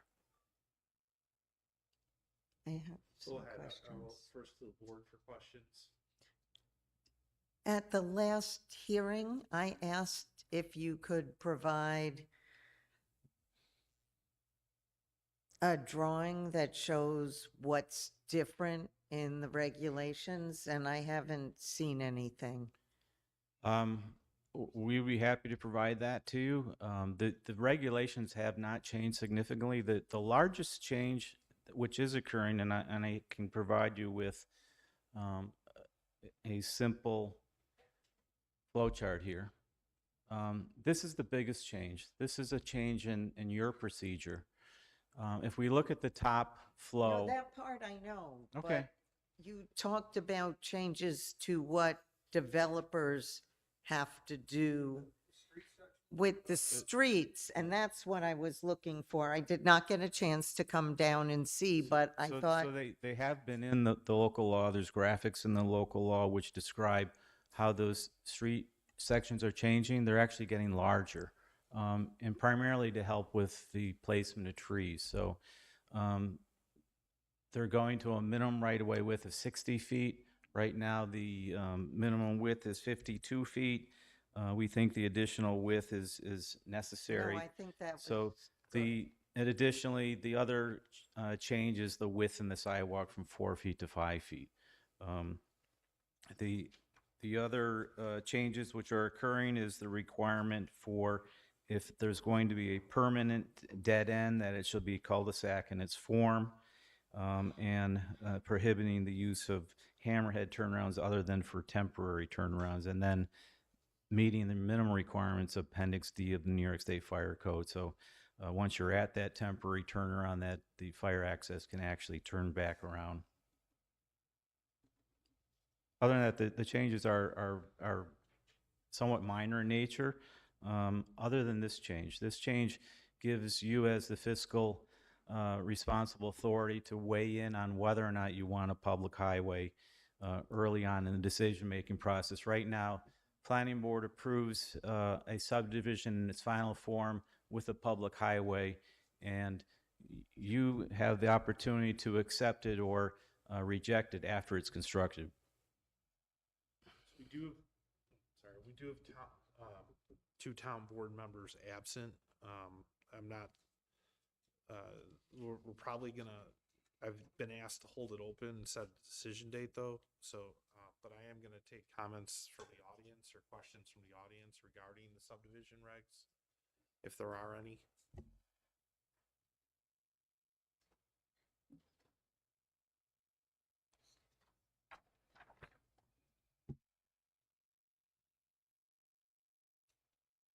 Don, come on up. Dan, take a step over. Thank you. Don Smith, North Long, thank you for holding this open. I think waiting for the other two members to come back is a prudent thing to do when voting on something like this. I know Dan, I like Dan. When somebody comes to you and said, we wanted to have you vote on it or close it today, that does not go over very well with me or probably anybody else out in the audience. So that's probably something that should be looked at as something you probably shouldn't do most of the time. The first thing I looked at is the plat review cycle of going 100% over. And I don't know if the data is anecdotal or there's actually data driven, okay? I would like to see a data driven set of information, personally for me, that shows that plat review cycle needs to be increased by 100%. Maybe 50% is reasonable. I don't know. I have no data. I can't see that. I'm a person who works on data. That's what I do. Secondarily, I think the idea that things are getting larger in the town by developers is something that needs to be discussed at some point with the residents in terms of that's what they are willing to buy or that's what they want. I like to see something that shows why we're getting a larger footprint of all the things that the developers are going to build. I want to see some data behind that and why that's going that way. So I have no real arguments with this. I just don't have any data to decide whether it makes sense or not. Thank you for listening. Okay, so Dan, I'd like to respond to Mr. Smith. Mr. Smith has every opportunity to, make contact with myself. This has been on our website for a considerable amount of time. the dimensional change on the right of way really has to do with the planting of street trees between the sidewalk So and the pavement width is staying the same. We just don't have enough room to plant trees. Providing a wider right-of-way width is to the public's benefit, not the developer's benefit. The developers is going to be spending more money giving away his or her land, which he will be conveying to us. With respect to data, Mr. Smith, give me a call. We'll provide you with data. We can provide you with data on repeated requests for extensions of preliminary plats because the developer is yet to get their approvals to get to final plat. So Don, you know me, give me a call, look at our website, critically analyze the texts. They're minor in nature. The texts have been on our website for several months, but give me a call, Don. We'll be happy to share with you what it is that you need to make a decision as a member of our public. So, all right, are there further comments or questions from the audience? All right, I'm gonna, so with respect, out of respect to the two board members who aren't present, I am going to motion to adjourn the public hearing to December 2nd, but set a decision date of December 2nd. Second. All in favor? Aye. Okay, thanks, Dan. I appreciate it. The next item on the agenda is Resolution 901, a seeker determination on location 46, 54, 60, 68, 74, and 84 South Linden Street, BCPA 2023-02. A motion to adopt the seeker findings as they appear in our agenda. Second. All in favor? Aye. The next item is Resolution 210. It's the adoption of resolution to amend the bicentennial comprehensive plan 46, 54, 60, 68, 74, and 84 South Linden Street. A motion to adopt the resolution to amend. Second. All in favor? Aye. Next item on our agenda is public expression. A motion to open public expression at this time. Second. All in favor? Aye. There is a list. Recognize that some people signed in for one of the public hearings. Some of those people are not here.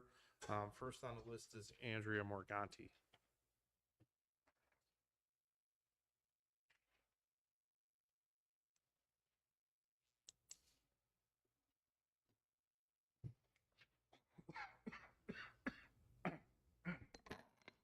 Good evening, Town Board members. My name is Andrea Morganti, and I reside in Gettsville. I had absolutely no intention of speaking at tonight's meeting, but after what occurred at the last Amherst Government Financial Advisory Board meeting on November 7th, I had to bring to the attention the Town Board of what is going on. Our understanding is that the role of the liaison to a town committee is to update the Town Board members of what is occurring at these meetings. If this is being done, you must be astonished that this is one of the most unproductive committees that has been formed. We have been attending these meetings on a regular basis, and we would like to know what this committee has accomplished outside of showing us videos. The answer is nothing. Once more, the residents were not allowed into the room without the permission of the acting chairman. When it was mentioned to Councilman Zuccalla, he indicated to let him have his way. After all, we're lucky we have volunteers to serve. Again, there was not a quorum. So not only was the committee members and the liaisons' times wasted, but also the town residents who attended. If the names that have been brought forward to serve on this advisory board have been approved, there would have been a quorum. At the advisory board meeting, it was announced that the minutes have finally been done since April, and they would be posted on the town's website. That has not been done as of today. Councilman Zuccalla, words were exchanged at that meeting, maybe not in the most politically correct manner, but you are witnessing the frustration of the residents. Based on what has been occurring with this advisory board, you may want to consider in January that this advisory board get revamped with a mission that is in line with the interests of the residents. Too many meetings have gone without a quorum, and we do not see a functional advisory board. These meetings in their current state are being viewed by the resident as counterproductive and are producing a negative effect on the current direction that the town board is moving towards. Thank you.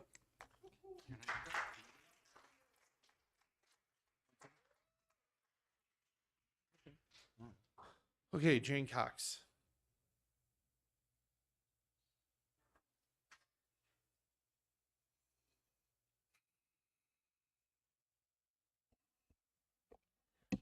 Jane Cox, Harlem Road. Since we're talking about committees, I would just like to also mention that the Open Government Committee is still non-functional.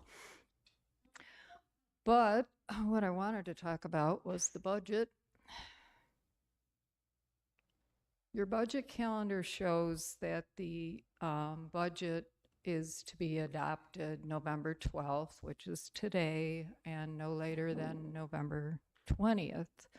So my question is the budget in its final form, and will there be a vote to approve the budget tonight, or why not?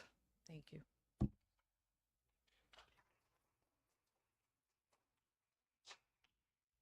I usually save all my answers to last. I am going to answer that one now. So just to be clear, the budget is in its final form as soon as the supervisor submits it to the board. The board can then amend the budget from that point until November 20th by state law.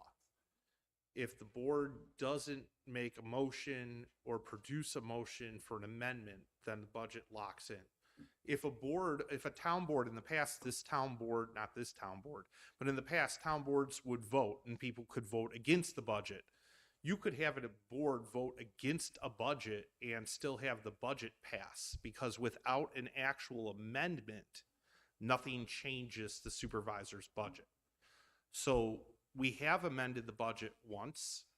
It was procedural and some minor elements, but the town board, I would say, hasn't categorically amended this year's budget.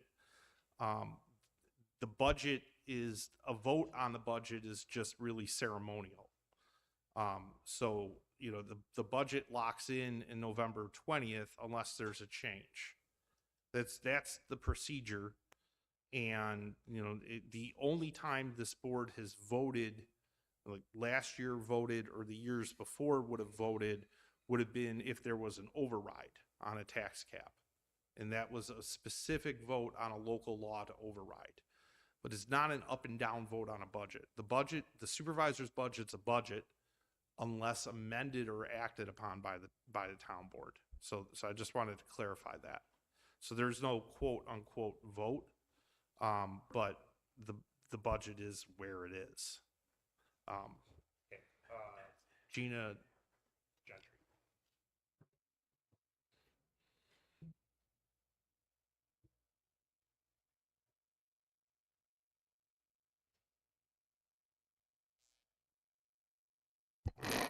Gina Gentry, Bissell Drive in Amherst. So it's been a year since everything kind of went haywire. I think we've seen a lot of good come out of it, where some of us believe that the board members are starting to listen to an extent. There's a lot of bad that has come out of it, where there's still some that feel that their requests are not being heard. I guess I'm just asking the board to maybe start to think about things, again, being proactive instead of reactive. You know, we've talked about a lot of things that have happened, a lot of things that are going on. Another thing just happened tonight, and it just brings me back to this reactive versus proactive. I'm sure that none of you are aware because you were all here, but there were 7 police officers at that Red Roof Inn where the illegals are currently staying. Before tonight, from what I'm being told, it was always taken care of by other entities, the security company and that. Tonight was not the same. Looking at that, this was something that you brought into Amherst, Brian, with all due respect, in the board, and it has caused problems. We haven't seen the effects because the police have not been called all the time because there were other security, but tonight there were 7 police vehicles at that Red Roof Inn. Do you know how many they have patrolling Amherst at a time on a shift? 9, maybe 10, not traffic, patrol. That means over half of the police that are supposed to be keeping residents safe with our tax dollars were at a specific place that was allowed to inhabit illegals for no other reason than a political strategy move. We want our town back. We want our town safe. This is something that could have been avoided had it been a proactive approach. We need to start having a town board that is proactive, not reactive. Because if something were to happen to a resident based upon those that are now in Amherst, who's going to take the blame for that? Is it going to be you making the decision? Is it going to be you? Because there have been other things happening in other towns, and there were even some happening in Buffalo, which is very close to home. We need to start thinking about things and putting the residents in the safety and what is important to residents at hand, not your political moves. Please. We haven't heard a sorry for everything that's been done to us. There's been no sort of, hey, we're thinking about it. We've seen some action, but sometimes the words coming up behind that are important, right? We're sorry. We're sorry that we gave you that tax increase, that we didn't think about it. We're sorry for all of the projects that we're doing just for us, not for the residents. There needs to be a change in the next year because there is going to be a shift.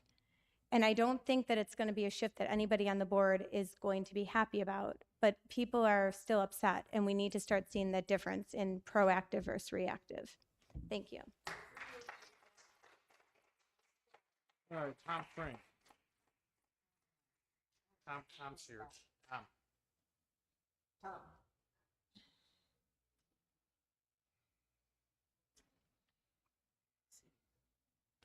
Good evening, town board members.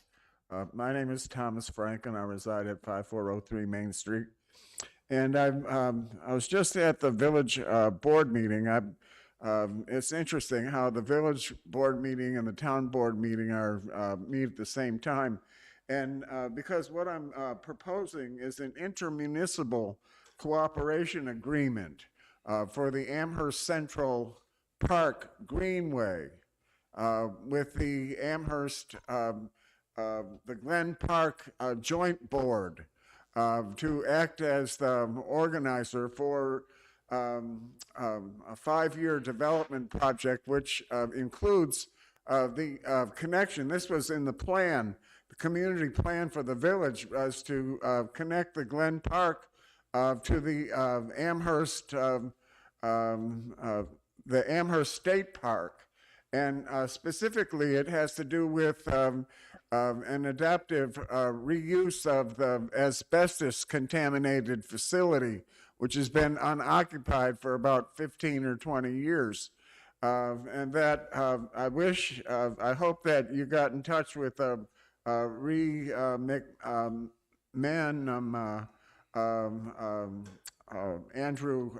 Duchin, did the property on Main Street for the Bank of America, and he did an excellent job. He's out in Clarence, and the idea is to convert that into an environmental education center tied into the school districts, and this is a part of a statewide plan as far as the New York State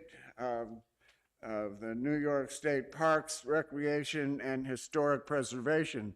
And that's what I'm commenting on here as far as the Resolution 903, as far as the Buffalo Niagara Heritage, that this agreement, which is, there are 3 aspects. One has to do with the Niagara River Greenway, the 2050 relicensing agreement with the Niagara Power Project by the FERC, the Federal Energy Regulatory Commission, that this is tied into the bonding of the infrastructure, maintenance of the water lines, the sewer lines, and the highway storm sewers. And that's why the relicensing allocated some $450 million to Erie and Niagara County. And that Ellicott Creek is the lifeblood and the heartbeat of the village of Williamsville and the town of Amherst. So the Amherst Central Park Greenway is also a part of the Erie Canal National Heritage Corridor and the New York State Parks, Recreation, and Historic Preservation. That you have an opportunity here as far as the it's multifaceted. We're looking at a $10 million capitalization for 5 years that extends through 2050. Okay, thank you, Tom. Great, thank you. Okay, Christine Oziel.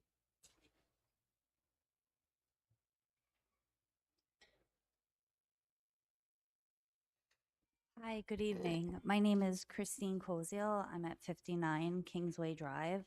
I'm just here to let the town board know what the developers are doing at 166 Klein. I know Ms. Berger, we've been dealing with this for 4 years, but you really need to know exactly what they're doing. During the planning board process, Mr. Hopkins, my husband, and Ken, the engineer from GPI, had a meeting. They were agreed to install a 5 to 6 foot buffer of trees between our home and the property line at 166 Klein. Mr. Hopkins put it in his presentation to the planning board. We put it in our presentation to the planning board. Everybody was happy. We actually met with Dan and Tom, who was part of the planning department at the time, and we asked them if they put it in their plan for the planning board, can they take it back? And Dan said no. They have to honor their agreement. So here we are. Everything's been approved 3.5, 4 years later. Everything's been approved by the planning board. They're basically doing what they want to do. I've sent texts, emails, and phone calls to Regency, Sean Hopkins, Elliot Lasky, everybody involved, saying, don't forget, 5 foot buffer, we marked the trees like you told us to. Got closer to demolition day. Said, don't forget, please call us back, text us back, email us back. Crickets. And the reason for that is because they had never intended to uphold that. They have trashed everything. They've absolutely demolished the whole 5 acres. They've gone as far as demolished and tore down all the trees of National Grid's property, the back end of the property. They've completely trashed it. So I asked Mr. Hopkins, like, what is going on? Oh, no, they shouldn't have done that. I'll let them know. I'll let them know. So we as residents want to know, would it be a reasonable request to the board to enforce the original agreement that the developer made and agreed? They presented to the planning board to show, like, hey, we're being good neighbors. We're going to give this buffer, save a little bit of green space, to mandate the developer to replace the greenery that they destroyed. Has somebody contacted the building department? They have, my neighbors on Bentley Court has contacted the building department because they're supposed to work with them on the ditch, and they have not worked on the ditch, and it's already flooding. So nobody has gotten back to my neighbors on Bentley Court about it either.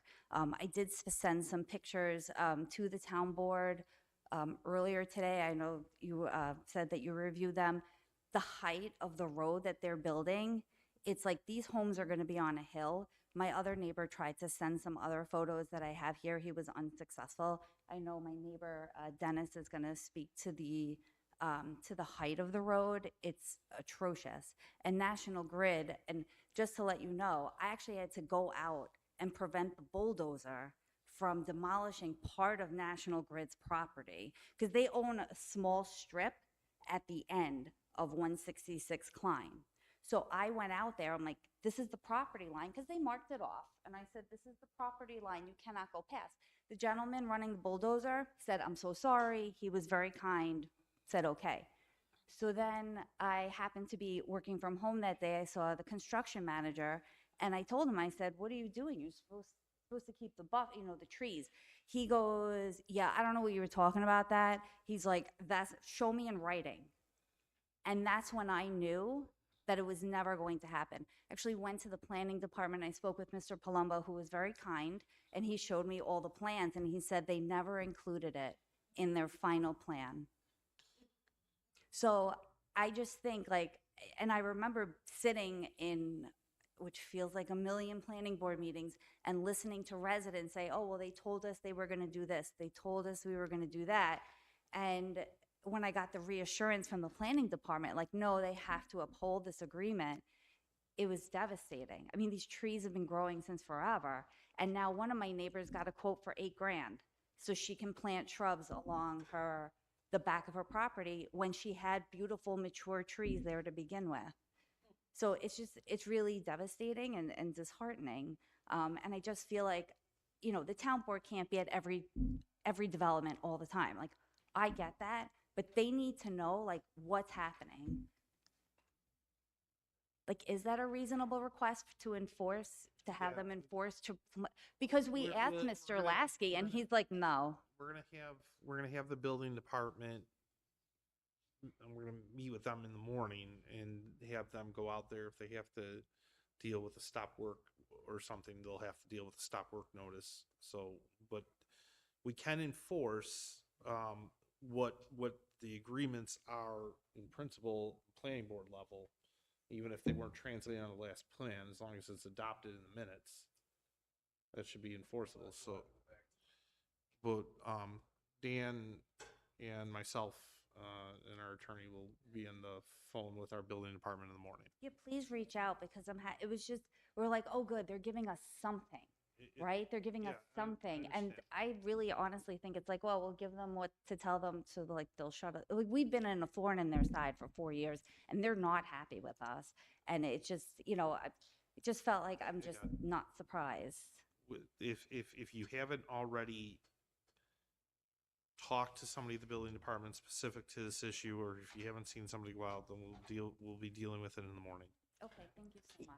You can also go online, and I would recommend you do that tonight and just put the complaint in writing. To put the building department. There's something on the website. I'm not exactly sure where it is, but you can do the complaint there. Okay, thank you so much. I Thank you. appreciate it. All right, Dennis Shavala, sorry, I butchered that. Dennis Shavala, 31 Bentley Court. I'm here to give her some moral support. I realize there was a meeting yesterday. I'm on Bentley Court. 166 Klein is basically a long, narrow piece of property sandwiched between Bentley Court and her neighborhood. And we fought for a couple of years because it was perceived to be wetlands. They're going to build. That's life. At least now they need to build it right. And there's not a blade of grass or a weed on that property. They didn't just take down every tree. They took everything down. It looks like a moonscape. And, obviously now you can't get the trees back. But obviously, there's a statement. It's better to ask for forgiveness than permission. You can't get those trees back. That's really not the big deal. You can grow new trees. They might even be planning to put new trees in. But as I look out from my street in Bentley Court, I look at what looks like the ground, the packed soil that is going to be the base of their road. Maybe it isn't. Maybe they're just putting it up there for fun. But I'm looking at that thing and I'm saying, God, I don't have an altimeter, but that sure looks higher than my neighbor's property already. And on top of that, they're going to have to put gravel and they're going to have to put asphalt. And then on top of that, I don't think anybody's going to buy a house if the house is going to be at a level lower than the street. So I'm very, very concerned that if we don't stop it now, what's going to happen is after they put the road in, they're going to say to you, well, we just spent $1 million putting a road in. Can we have a waiver? And you're going to be in a position to say, I guess we'll have to give it to you. Just like you're in a position now to say, well, you can't have any trees, but that's life. So the question is, you said building department. I'm a 75-year-old retired accountant. I don't know anything about engineering. I don't know anything about construction. I don't know anything about the law. All right. All I know is I pay taxes to you guys to help enforce these things. And I would expect that you guys know what departments, I don't know what departments, what people to call, so they can get there soon before things are done that are irreversible. It came to our attention tonight or earlier today with the email, so we're gonna be meeting about it with the building department in the morning. We do, the building department does need a record of somebody saying, hey, this happened, right? So I guess we can just go back. you just hit, And then just pull the video. or just send your email from me that you sent to me to the building department. Okay. All right. Thank you. Thank you. Yep.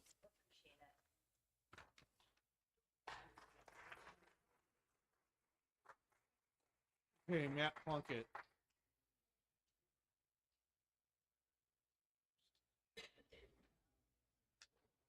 Yeah. Matt Plunkett, North Hill Drive. I was up here a bit ago talking about the solar panels, and the topic of all the committees that have met to address that issue came up. Since suspension of rules began here, 15 minutes ago, Ms. Morganti came in and talked about the Financial Advisory Board, which anybody who's been to any of these meetings over the last few months knows is a rolling disaster. Ms. Cox stood up and talked about the Open Government Committee, which apparently hasn't met since forever. I was looking online at the town board agenda the other day, and looking for the town board agenda, and I happened to notice that the Rec Commission was supposed to meet tonight at 5 o'clock. I don't know whether they met or not. My understanding is that they're supposed to have the agenda for their meeting online, I believe, a week in advance or the Wednesday before. And as of Saturday afternoon when I was looking, there was no agenda available, and it wasn't even clear whether the meeting was going to take place. Over the last several months, anybody who's been coming to these meetings knows that one of the constant refrains at the meetings is the litany of boards and committees in this town that are on the record but never meet. If they meet, there's no agenda put out online in advance, and if there is a meeting, the minutes of the meeting are never posted online. This is an ongoing thing that goes on in this town under this board all the time. And to sit here and say, well, we have all these committees that are looking at solar panels and yada, yada, yada. How do we know? When do they meet? What are the committees? Where are they? Where are their minutes? Where's their agenda? You can pull the wool over people's eyes only for so long. Come on. And as far as, I don't want to get into the whole solar panel thing. I have my opinions on them, and I already stated them. To me, it's a scam. It's a money-making business. It's pushed around by, tapping taxpayer, pockets to fund it. The best example of that, if you want to talk about solar panels, drive down South Park Ave and take a look at Riverbend, the billion-dollar fiasco that was put together by a former governor of the state. And it was such a great success that a number of people got to be the guests of the State Department of Corrections over it for about 5 years. Okay, thank you.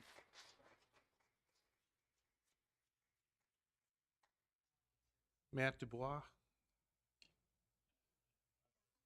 That was your, you signed in. Okay. All right. Anybody else? Done.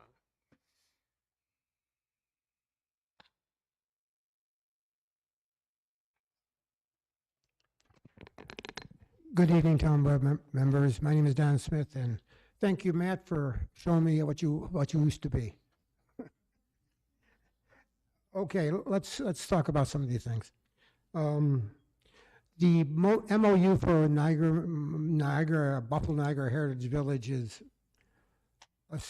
being an MOU. It's not legally binding. I understand that, but it's not even intelligible, frankly. It just says we're going to spend a lot of money doing a lot of things. And frankly, I like to know what those a lot of things are and how much they're going to cost. And you said you're going to study them. Okay, I got that. All right. But it doesn't, it says something, we're going to be really good friends and we're going to do things together. Okay, I got that. I know you need the facility out there for your records management facility. I know you need that. I know you want to build another piece of, another big building out there for them so they can work in it. I got that. But I want to know how much this whole thing is, what this thing is going to look like and how much it's going to cost. It's going to be a big thing. One thing I realized is that when the rubber meets the road is when the town attorney writes the lease agreement. That's where the real big issues are. And he gets his information not from the cloud. He gets his information from you guys. So the lease is really, really, really important for everybody to listen, to read and listen.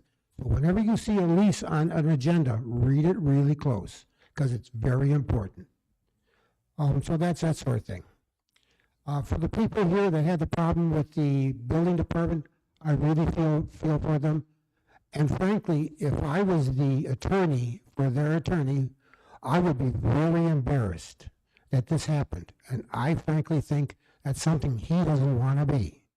So, Frank, tell you the truth, when I see you know who, we're going to mention to him and frankly ask him if he could get involved. Because frankly, it's got egg on his face too. Because he said something as they assert, that does not look good for him. And won't look for him going forward when he stands up here in front of you guys. Okay, that's that one's going. Finally, on resolution, I think it's the one for the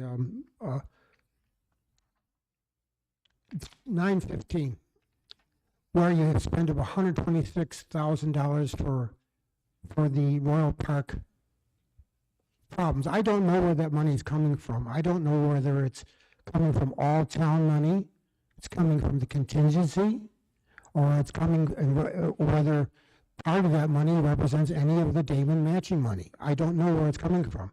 And frankly, I don't know how much is going into the fences, how much is going into fixing what was broken. I don't know. I want to see some details. How much is the fencing going to cost? Frankly, my feeling is that an 8-foot fence should have been in the original design. I don't think that should have been thrown into this. An 8-foot fence makes a lot of sense because that's going to be noisy. Thank you very much for listening to me. Anything further?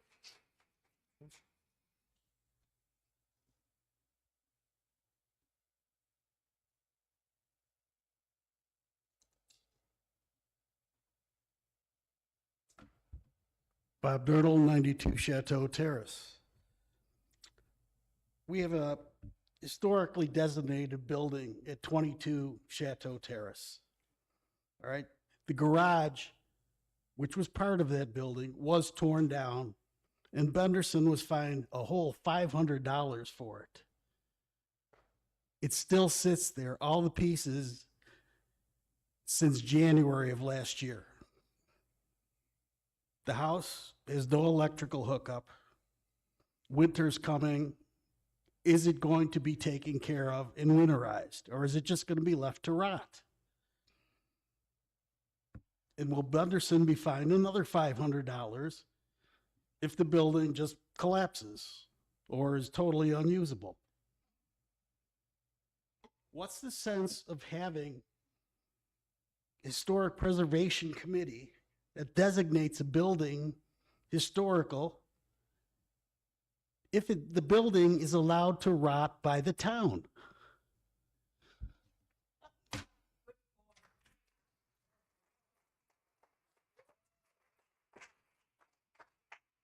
Anybody else? Seeing none, I'm going to motion to close public expression.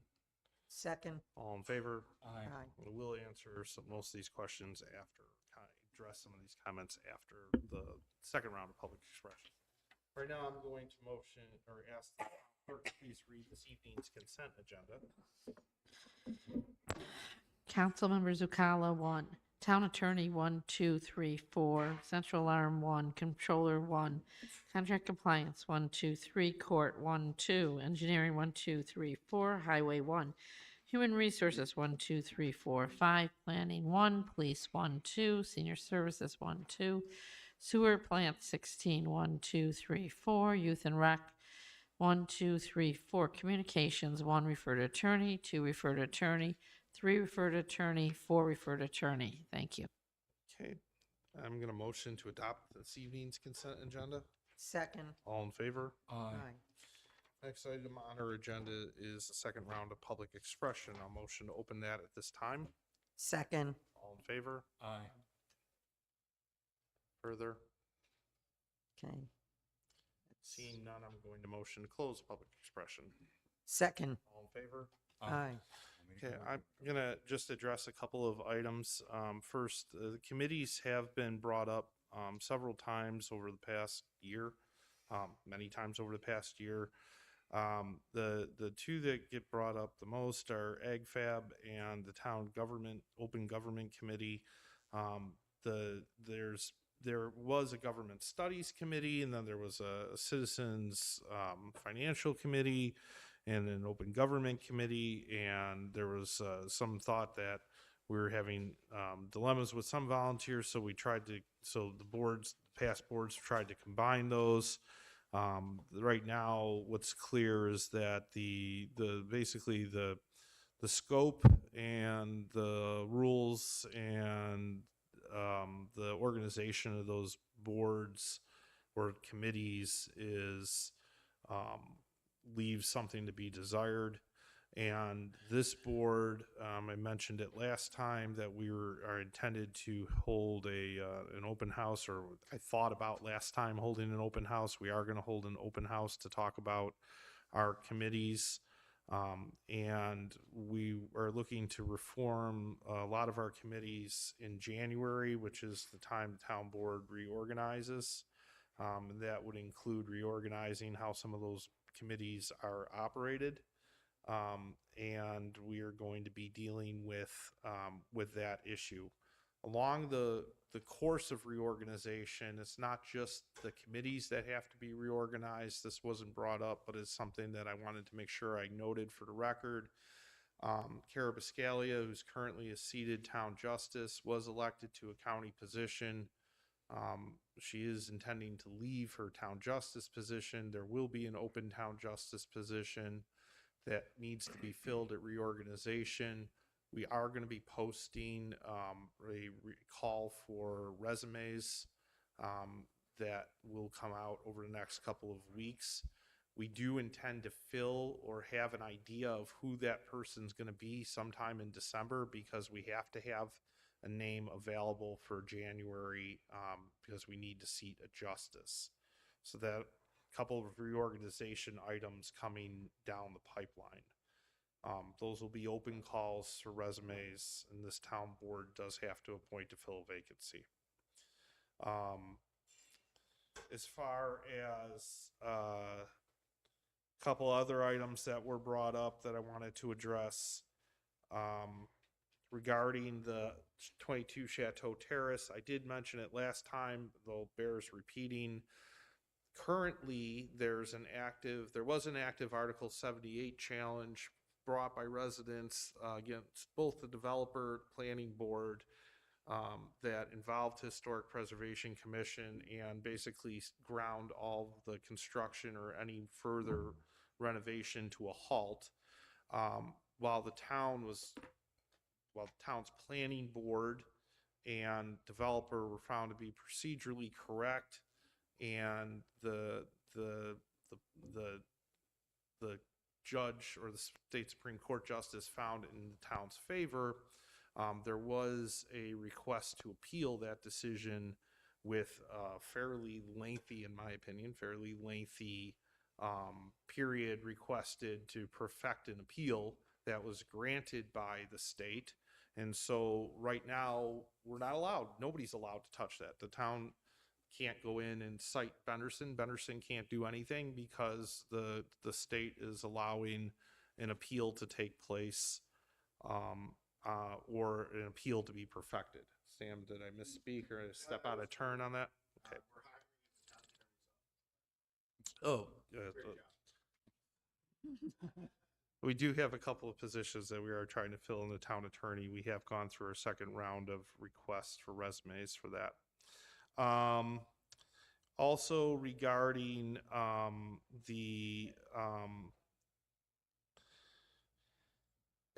regarding the building department conversation, yes, property owners have rights. They have to build to satisfy their site plans, however, and just because they omit something on paper, as long as it was part of the conditions set forth by the planning department or agreed upon, or the planning board, or agreed upon during the time of the planning board action, they should be held to that and standard. We will work to hold those organizations that standard. With that, I would thank everybody for coming this evening. And sure. Okay, thank you.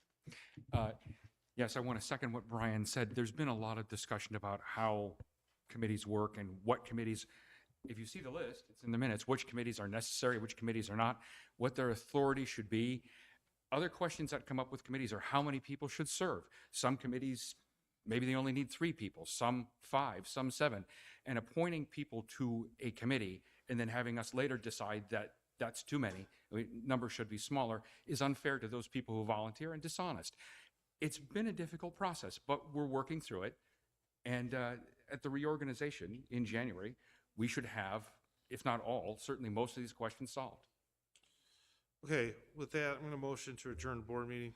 Second. All in favor? Aye.